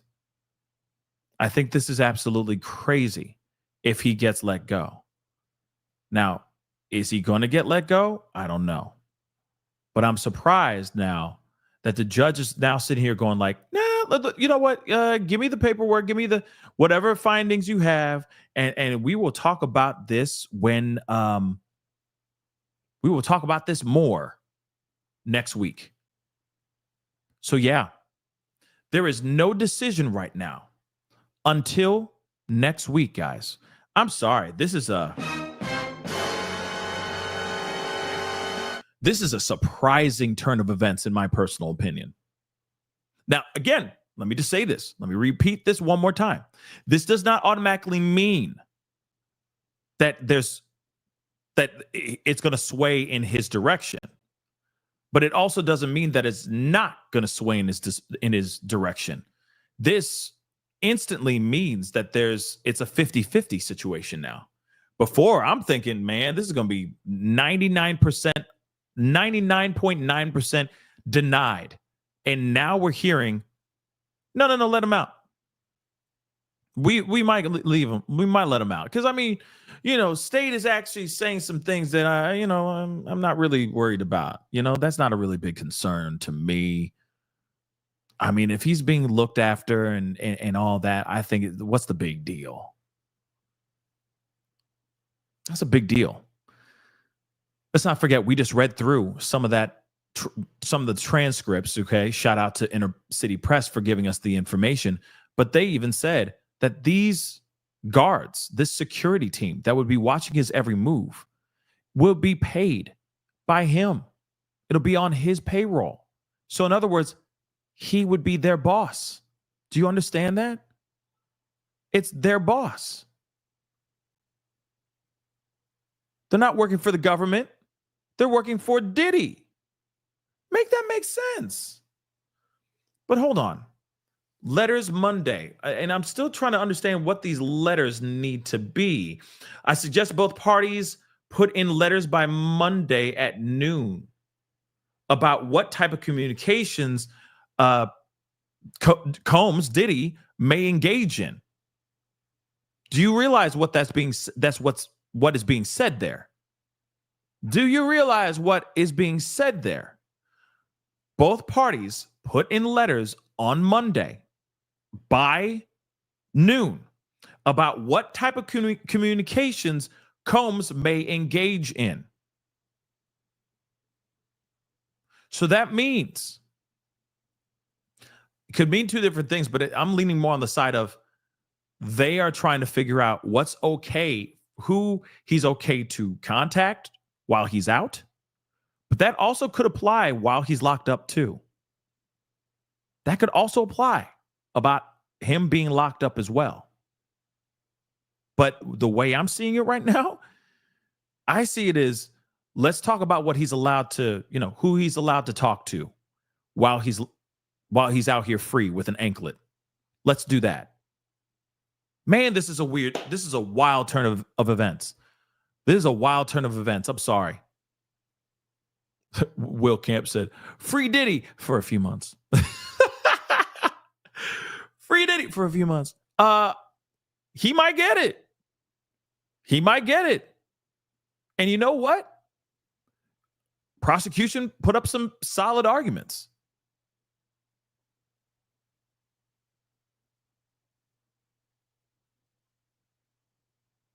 I'm sorry. I'm still trying.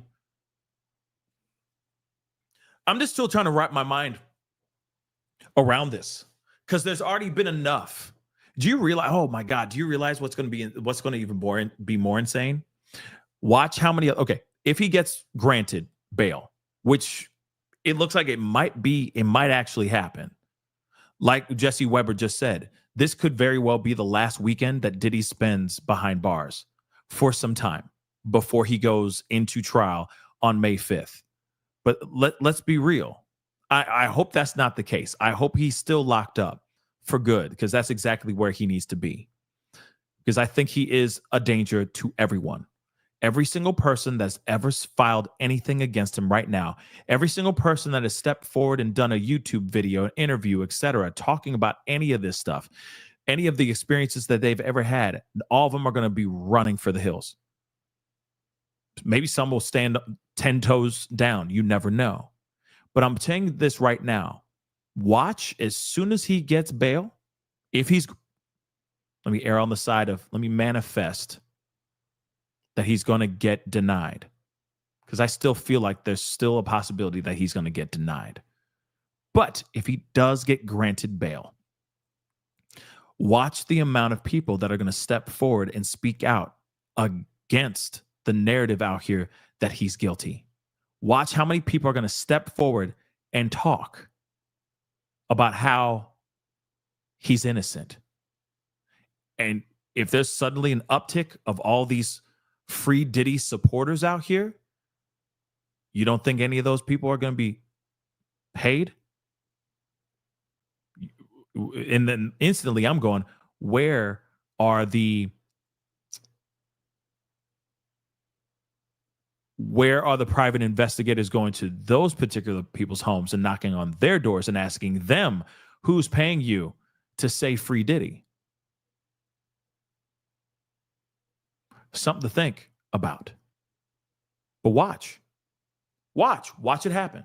It won't only just be Kalina Harper. It'll be other people. Meek Mill will be swinging back going, hey, actually, he's innocent. He didn't do no wrong. Watch all the people that haven't said anything yet.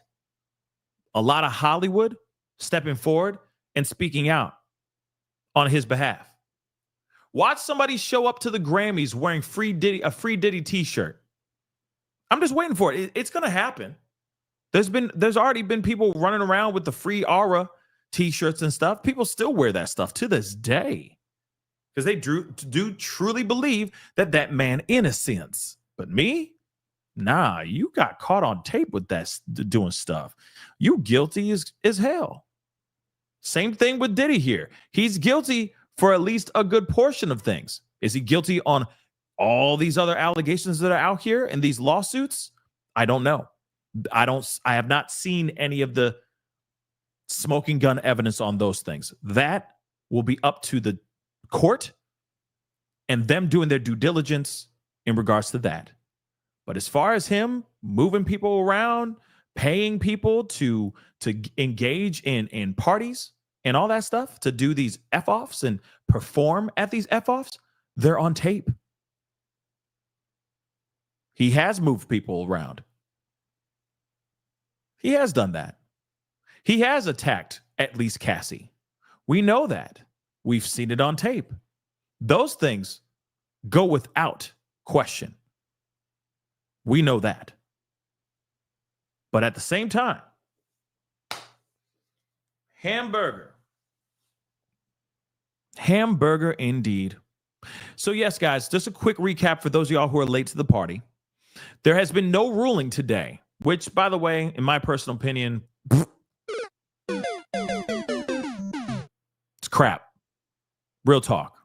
It's crap. I feel like there should have been an easy answer and an easy verdict or decision made today. Approved or denied. That's it. That's how it should have gone down. But that's not how it went down, unfortunately.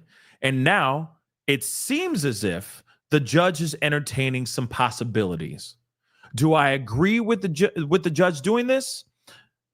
I don't agree with the judge doing this. I think that there's enough proof in the pudding showing that this man is, okay, number one with a bullet, a flight risk. He is a flight risk. He is a flight risk. He is a flight risk. Let me just say this too. If he gets free and then a month from now, or 2 months or 3, give it some time. Let it soak in with everybody that he's abiding by the rules and he's being a saint. Give it 3-4 months and suddenly he ups and goes missing.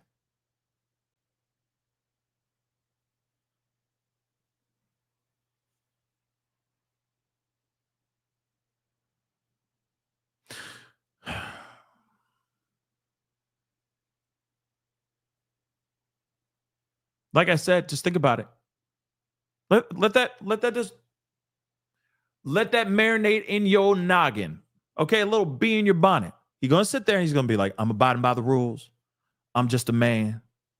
I made mistakes. I found God. I found rehab. I found therapy. I'm just a man. I make mistakes. I'm trying to be a better person. And then all of a sudden, out of nowhere, he does the Kansas City shuffle.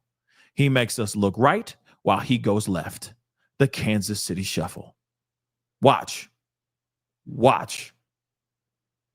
And do you realize how dumb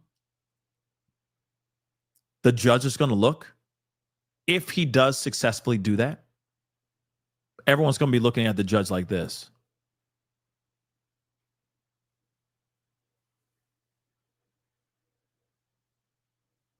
Watch. Every single last one of these people going to be looking at the judge just like that. You granted him bail. This is on you. In fact, judge, you should go and jump on a plane and find him in Indonesia and then retrieve him, bring his ass back. You do that. I ain't doing it. You said you trusted him and he lied like he has been. Also, the other thing, too, somebody just said something this, too. He might be epied. You know? That's a huge concern of mine, too. While he's locked up, they can at least watch 24/7. We don't know he's going to be talking to. We don't know about these other people. This Patriot security that would be handling his security, watching his every move and all that. They'd have to watch every single thing that he does. If he goes and takes a dump, if he goes and takes a shower, if he goes out on the balcony, if there's access to a balcony, it doesn't matter. They would have to watch his every single freaking move. That's what he's paying them to do. But again, this is Diddy's employees. It's not the state. It's not the government paying this security team. It's trash. Let's hear a little bit of what Long Crime got to say about this, because to me, this is disappointing as all get out, in my personal opinion. All right, welcome back, everybody, to our special live coverage of the Sean Diddy Combs case. I'm Jesse Weber. Thank you so much for joining us and also for being so patient with us as we came back. So for the past 2 hours, we have been covering for you in real time about what has been happening in that federal courtroom. It was the issue of bail now being heard by Judge Arun Subramanian. This is the first time this judge has heard this issue after Sean Combs has been denied bail on 2 separate occasions. And it seems, based on the arguments put forward by the defense and also put by the prosecution, that he may be open to bail for Sean Combs. Now, clearly, as he said, this wouldn't be a situation where he'd be at home confinement in Miami, but it would have to be in New York. The defense talking about how strict these conditions would be, even said they're more stringent than what you see at the MDC, the Metropolitan Detention Center, where Sean Combs is currently housed. You heard objections from the prosecution saying that he had been reaching out to witnesses and victims, that he had been engaging in obstruction, that he is a violent individual, that he is a danger to society. The judge heard both arguments and said he will make a decision early next week. The question becomes, will Sean Combs be home for Thanksgiving? That could be a realistic possibility here. And he also said that he wants letters from both sides on Monday about what Sean Combs is allowed to communicate and what he is not allowed to communicate with. Because the big issue was, is he allowed to present social media posts about his family, his life? There was a back and forth about whether or not he can, talk about, reverse the narrative for himself, or whether or not that is trying to improperly influence a potential jury pool. So you heard a lot of back and forth. Big theme was whether or not he should be allowed out, considering Mike Jeffries, the former CEO of Abercrombie & Fitch, who was also charged with sex trafficking and arrested recently. He was let out on a $10 million bail package. Sean Combs is proposing a $50 million bail package, private 24/7 security. At least 3 security guard members would be watching him.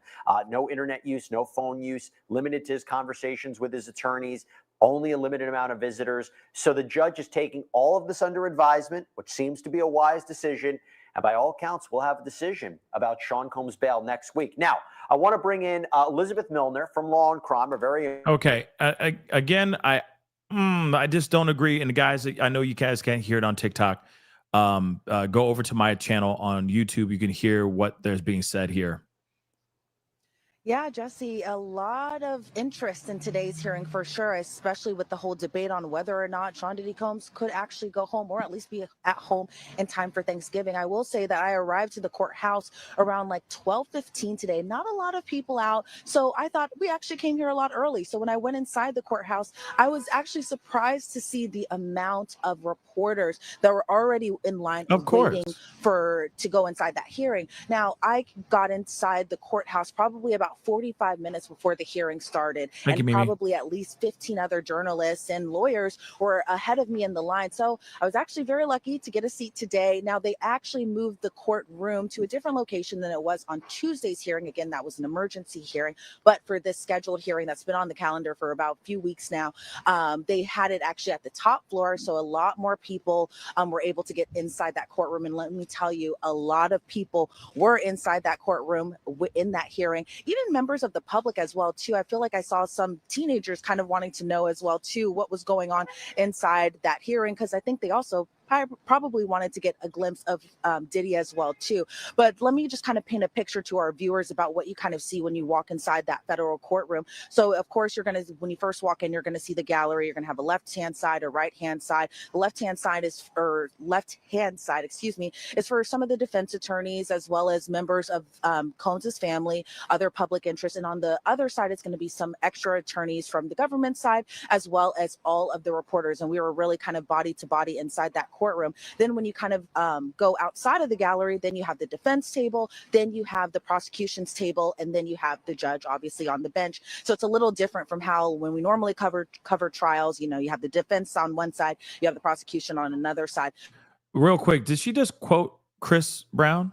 Body to body. Okay. Diddy's kids were going to be at the hearing today, and they did. They arrived. They were in unison. They all came in holding hands together too. And Sean Combs' mother, Janice, was also in that courtroom too. But another person who I found particularly interesting to be inside that courtroom was LaWanda Lane. Now, she is the best friend of Kim Porter, and as we have been reporting on, she has been taking care of Sean Combs' twin daughters, Delilah and Jessie, while Combs has been locked up inside that federal detention center. But whenever they came in, it was kind of different from when all of the family had to come in during that October hearing, and that it went silent. That wasn't necessarily the case. A lot of people were kind of whispering and talking a little bit back and forth and inside the gallery. Then they all came in. Again, they were all holding hands. They all sat down beside each other. And then, of course, court proceeded and everything like that. I was expecting some moments of maybe some tearing up, because remember, and I'm sure you've already told our viewers this, when they were kind of discussing the freak-offs photographs, the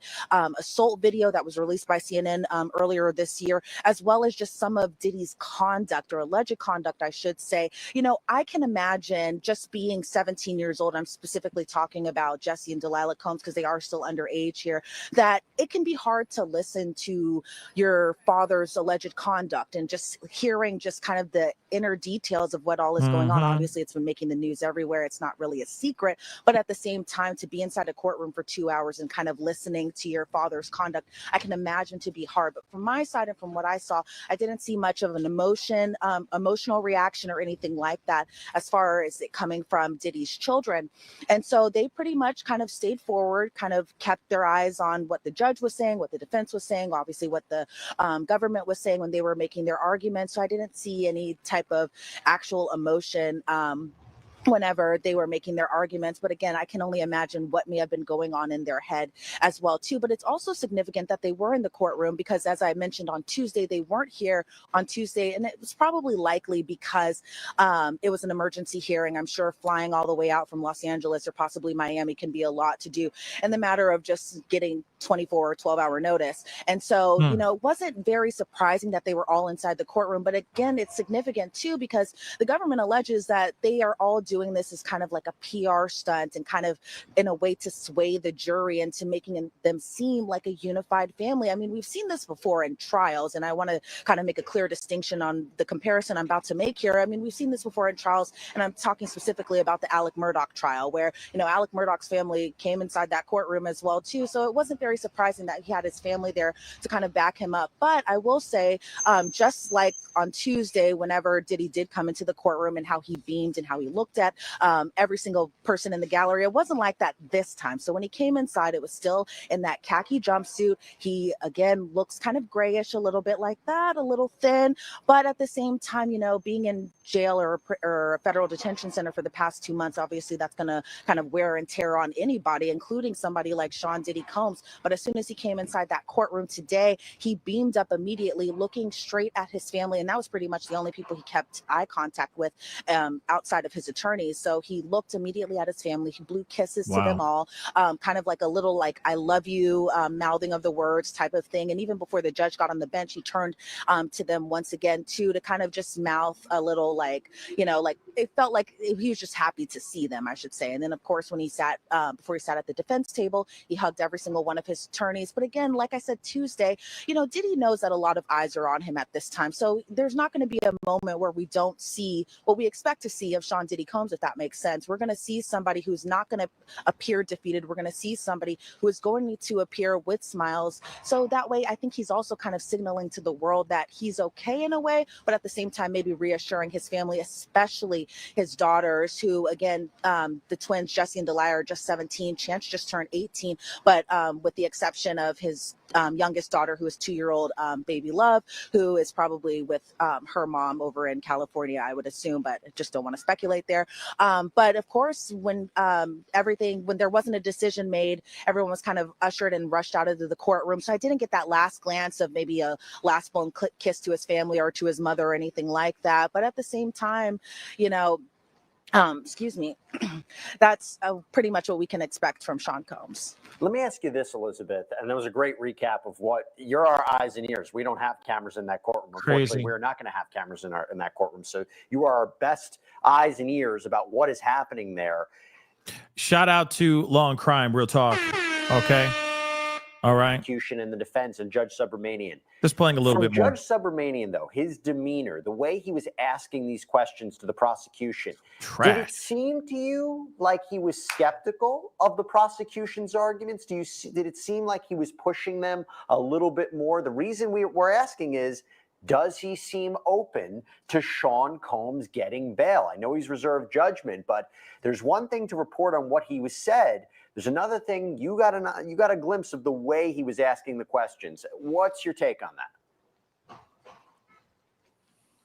I think it kind of stems back to, with this case, you really have to dot your I's and cross your T's. I think he was asking both sides very important questions. When he was specifically talking to the government, I think he was trying to also make it clear, it did feel like he was open to it. To answer your question, it did feel that way. I was actually kind of surprised by that aspect as well, too, because, going in, and I shouldn't have made that assumption in the first place. I was like, no way could this ever happen. But at the end of these arguments, I'm like, maybe it's possible that this could actually happen. I think it was kind of interesting with that moment where, Mark Agnifilo mentioned his home in Miami, and Judge Submarinian was like, oh, okay, absolutely not. And then they suggested that apartment on the Upper East Side. But as far as the government's kind of arguments that they were making, it seemed like the judge really just kind of wanted to press to make sure that they were crossing all their T's and dotting all of their I's. And I kind of have to give him credit a little bit here, because I think sometimes in the court cases that we do cover, we see that a judge can side with one particular side as opposed to the other. But I feel like for both sides, he was kind of playing it fair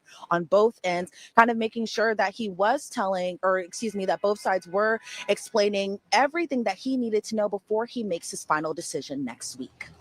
Now, again, I understand that. Okay. I understand that. I fully agree with that. And I mean, of course, if you guys want to go and watch Long Crimes coverage of it, I highly recommend you guys go over there, show some love, subscribe, hit a like, all that stuff. They've been very much on this case just as much as me and a lot of other content creators as well.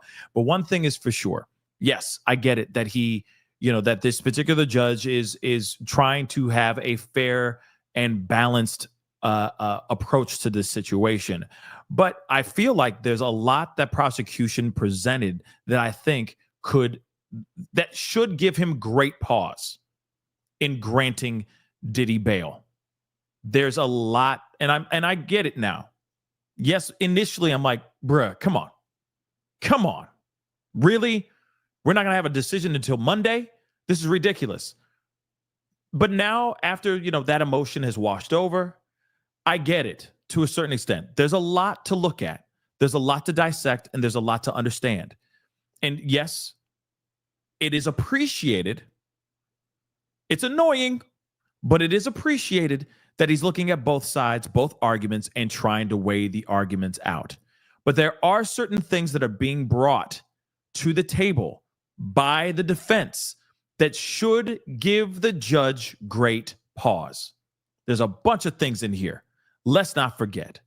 There are plenty of things in what they have presented that, in my personal opinion, does not make me feel comfortable, or should not make anyone feel comfortable. If the judge says, yeah, let him go. Let him stay in this apartment in New York. Let's be real. You got people who are going to be, there's a hired community, or a hired security team, that's going to be paid by Diddy to watch Diddy for the 8 months that he is free until his trial. That should be instantly number one concern on the judge's list. That should be number one on his docket. His team tried to get him to be able to stay in Miami. They tried that. Oh, they did. But the judge is like, no place in New York? Why Miami? Any place in New York? And of course, they're like, okay, stand by, hold on. And then they're discussing things like, yes, there is a place. There is a place, guys. In New York. It's 3 bedrooms. Nice space. And he'll be covered and followed and watched by this security team. And of course, within all the confines of things that he has to do, he has to stay sober, obviously. They can run random tests on him. There's seriously, he can't do anything. He has no access to internet, no nothing. So in other words, he'll be watching a lot of DVDs, period. Maybe a lot of just regular television, no access to nothing. No Netflix, no Hulu, not even the Tubies, not even Crackle. Remember that? No access to nothing that has anything to do with internet. But again, he's being followed and watched by a team that is on his payroll. Yes, there's people who can see him, but he cannot have random people that are not on his list walk into his home. They can't. But like I said, the people that are working to keep him protected and make sure that he doesn't go out there and coerce and harass people and all that stuff, all of those people are on his payroll. So his influence is still there. Do you see what I'm saying? There is no firewall, if you will. There is no barrier of his influence leaking over to these security officers. It's gone because he is paying them.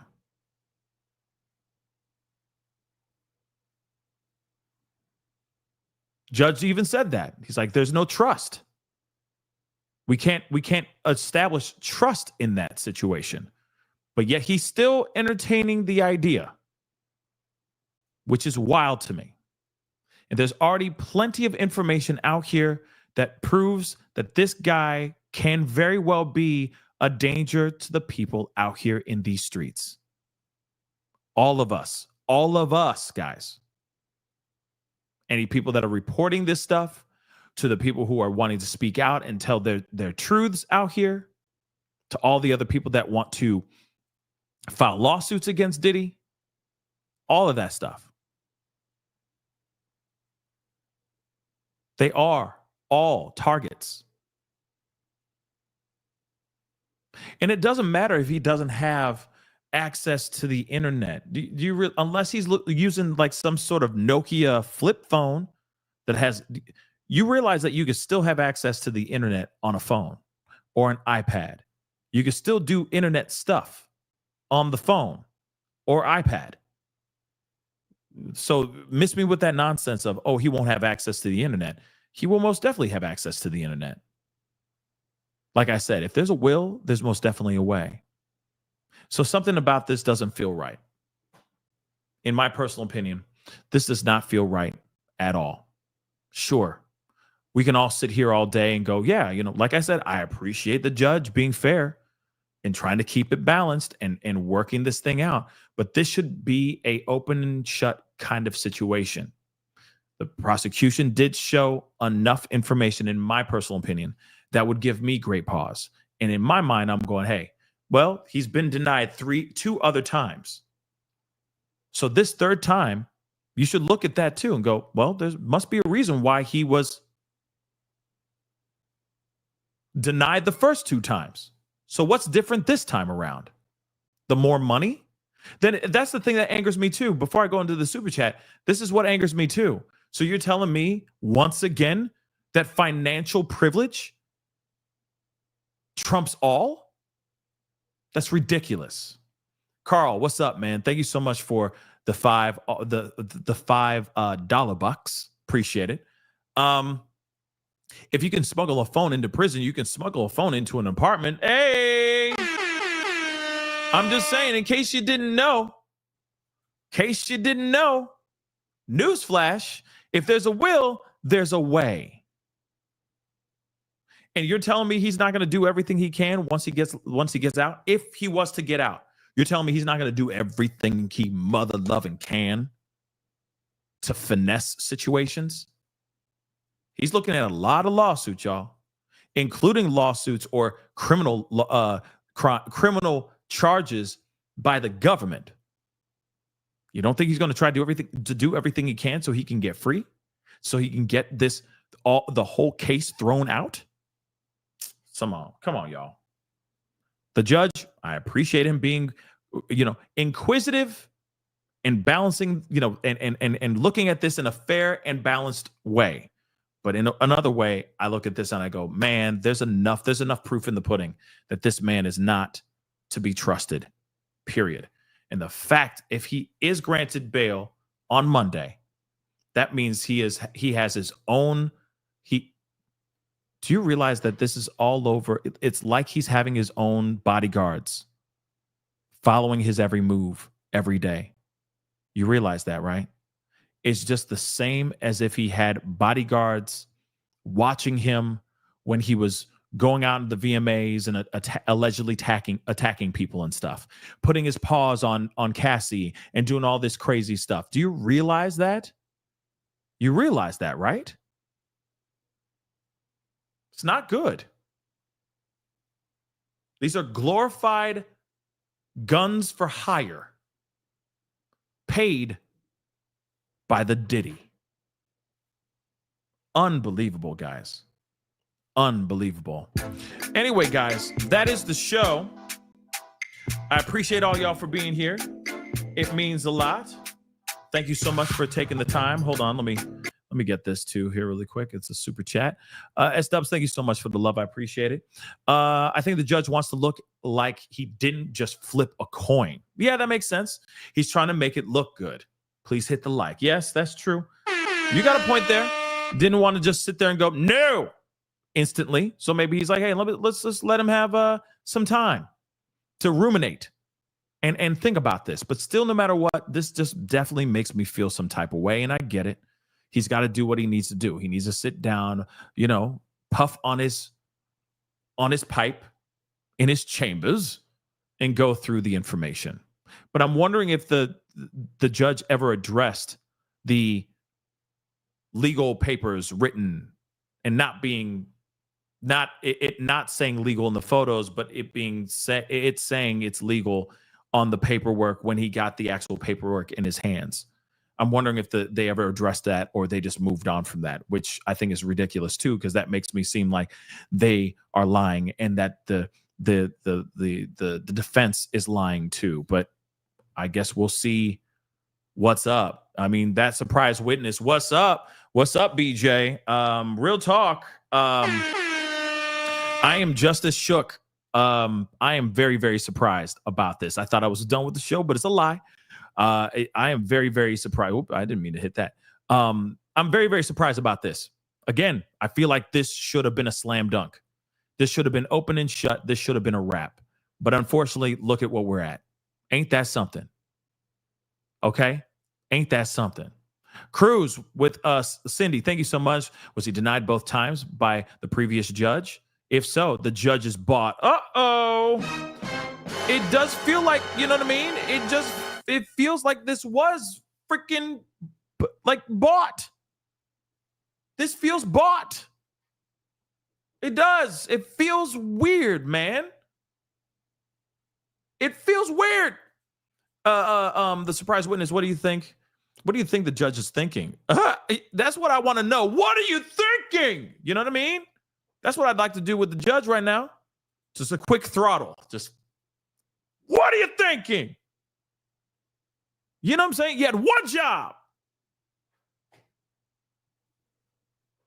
Something's not right. Something doesn't feel right. Something doesn't feel right. I'm not going to go down the route of, because I know, the tinfoil hat thing of like, it's all a paid thing. He got paid.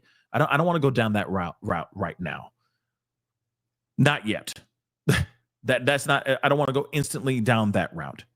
Something about this just doesn't feel right. It is weird. I get it. You got to stay fair. You got to stay even. You got to, do the right thing. But something about this just does not feel right. And it also doesn't feel like this is. Let me just say this.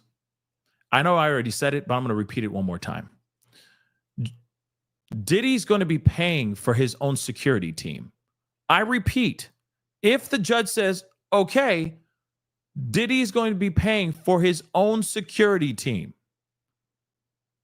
why does that not automatically make anyone feel a little concerned?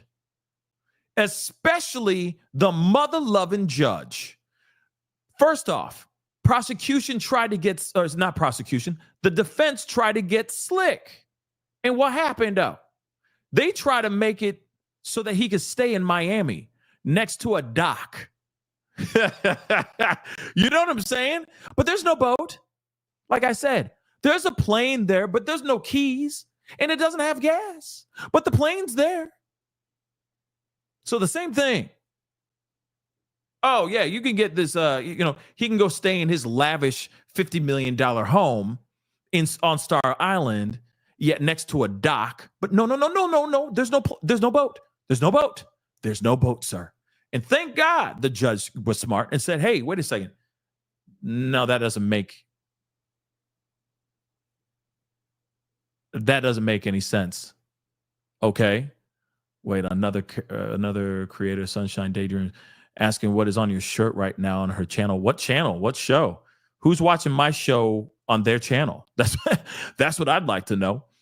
All right. Sunshine Daydream. Who's that? I'm quite curious. You know what I mean? Yes, BJ, right? But there's no boat. Don't worry, there's no boat. There's no boat. But thank God. Oh, that was you. that was you. Okay. Yeah, it's this one. Hold on, I'll move it out the way. 5 nights of Diddy's. There we go. Okay. So, and that's available on my pascalmerch.com. Go check it out, guys. Go check it out. These have been selling like crazy, by the way. These have been selling. These mother loving t-shirts have been selling. So go check it out, baby. Go check it out. That baby oil. I still need to put something together with baby oil. I'll work on that. I'm working on that. But still, no matter what. But there's no boat. Don't worry, there's no boat. But it's a whole lot of open water. You know what I mean? But thank God, at least the judge was smart on that and going, wait a second. No, that don't make sense. That don't make sense. You know what I mean?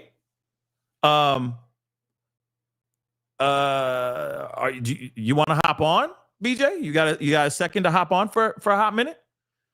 You got 5 minutes? I'd love to hear your thoughts on this, BJ. If you got a second. But something ain't right. Something definitely ain't right.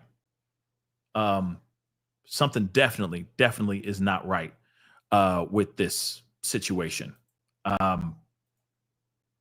The only part, like I said, the only part that seemed like he was thinking, the judge, is when he said, well, wait a second. How about New York? As soon as he said, oh, yeah, it's a nice house. It's out there in Star Island. It's in, but there's no boat. There's a dock, but there's no boat. Then the judge instantly says, well, is there any other place in New York? How's that? That's the only moment where he's like, all right, let's think about this. Let's think about this. Because that option doesn't fly for me. But if you got a place in New York, maybe I'll entertain it for a second. What you think? You got a place in New York? And luckily for him, he had a place in New York. 3 bedrooms. It's beautiful. You'll love it. It's going to be beautiful, right? But again, no matter what, the fact that the judge is even entertaining the idea of Diddy paying for his own security team does not make me feel good at all. This is very dangerous.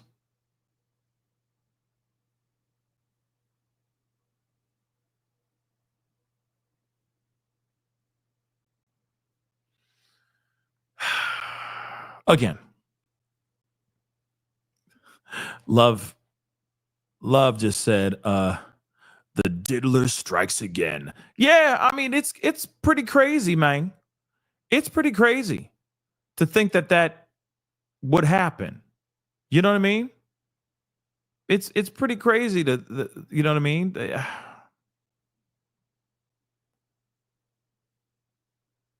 It's crazy. I don't know. It's crazy. It's crazy.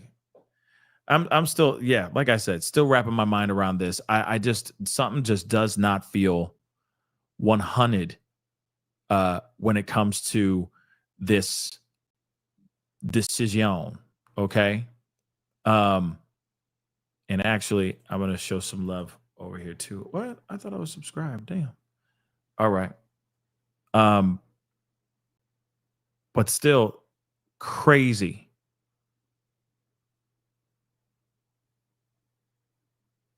This is, I'm still, oh my God. I'm angry. I'm angry about this.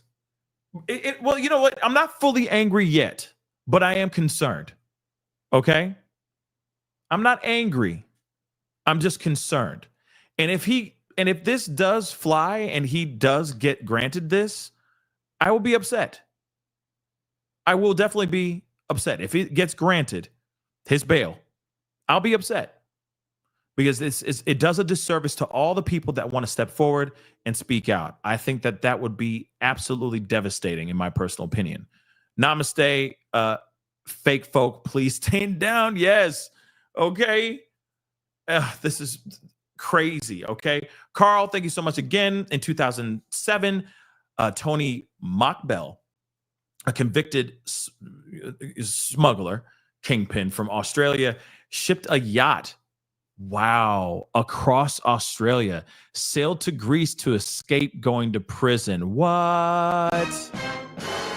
So like I said, he shipped a yacht across Australia,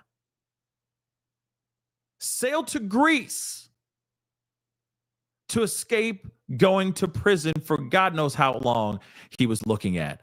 Like, if there's a will, there's most definitely a way. And you really think that Diddy's going to sit there and not say something, like not try to do something? That's just insane to me. That's just insane to me.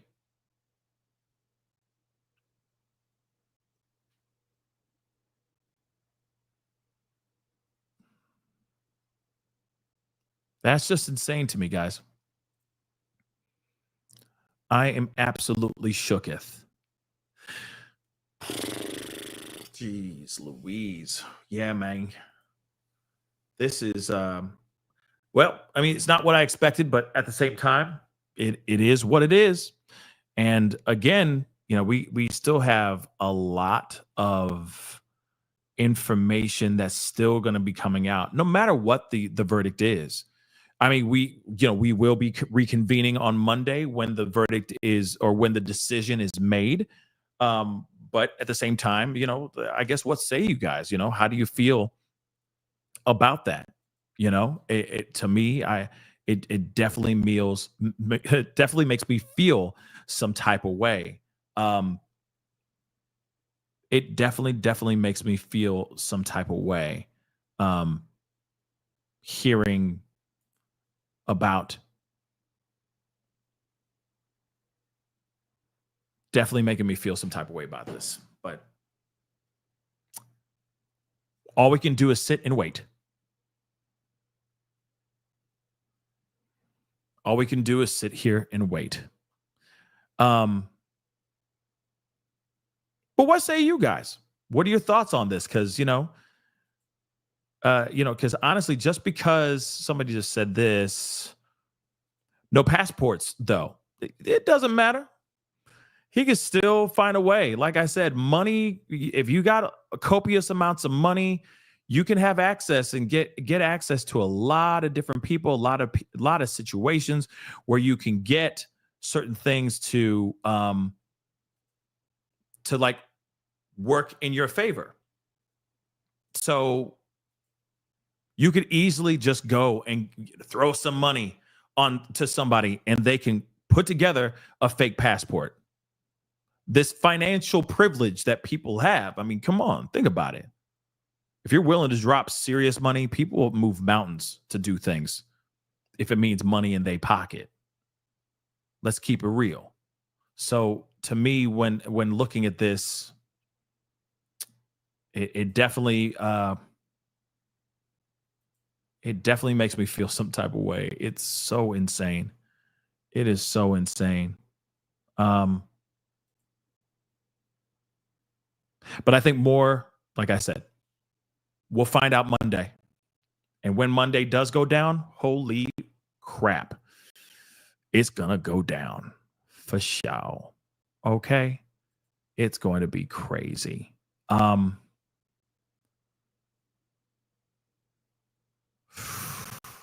This is going to be crazy. This is Nuck and Futz.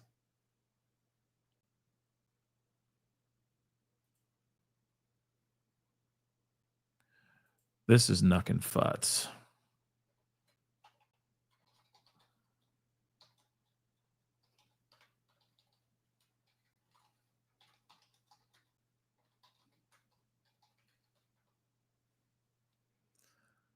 Oh my gosh. Oh, okay, guys. Well, I'm gonna have to hop off of here again. We're gonna hear more. We'll hear from the judge soon enough. We will hear their thoughts about everything very, very soon. Again, this does not mean that he's walking. This is just a little bit of a intermission. So we're just doing a little intermission while the judge contemplates and thinks about what's right for Diddy and what's right for the rest of the country and rest of the world. Because let's be real, like I said, he should, and I hope, and I urge this particular judge to really consider the victims and the witnesses that are stepping forward. Truly, truly, truly. My miracle mama, thank you so much for the love. Sorry I didn't hear, but how long did it take for the other judges to deny? Each time it was before they adjourned, they made a decision. It wasn't like, give me a day to think about it. No, they adjourned at the end of that hearing.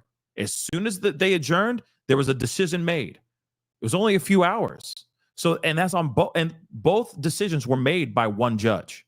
Both decisions, if I'm correct, both decisions were made by one judge. So again, this is some crazy, crazy stuff. But we will see what happens here. Again, this is nuts. This is very, very nuts. Anyway, guys, that is the show. I appreciate all y'all for being here. It means a lot. Thank you so much for coming in here, watching the show, and being a part of the conversation. Thank you so, so very much. Again, pretty nutty stuff, but we'll find out what happens on Monday. I'll be watching for sure. Okay. Hit that like button down below. Hit that reaction button if you're watching on other platforms, please and thank you. Don't forget to hit that reaction button if you're watching on other platforms, like the TikTok, please and thank you. Don't forget to hit that follow button if you're watching on Facebook, X/Twitter, Instagram, TikTok, Rumble. Hit that follow button. Don't forget to hit that subscribe button here, please and thank you. Crush it. All right. That would be amazing. And, of course, subscribe here on my main channel. Go to my secondary channel, The Pascal Show Clips. Crush that subscribe button over there. Don't forget, check out that join button down below. If you want to support the channel, check out my Patreon and my locals. Please and thank you. Check out my merch. We got merch, y'all. So go check it out. Please and thank you. And then, of course, do not forget to hit that GoFundMe. It's pinned at the top of the chat. And no, let me end this too. Over 2,700 votes. And all y'all said, well, it was unanimous. You guys thought that he was not going to be granted bail. And we don't know now, which is unbelievable. Unbelievable. But don't forget to subscribe. Check out my GoFundMe. It's pinned at the top of the chat. Got a Christmas special that I'm putting together. That'll be amazing. All right. And check out my merch. Check out the merch. Okay? Anyway, guys, it's time to get going. Much love to you guys. Be good to yourselves. Be good to one another. We'll talk soon. I still can't believe this. Okay. This is The Pascal Show. Bye.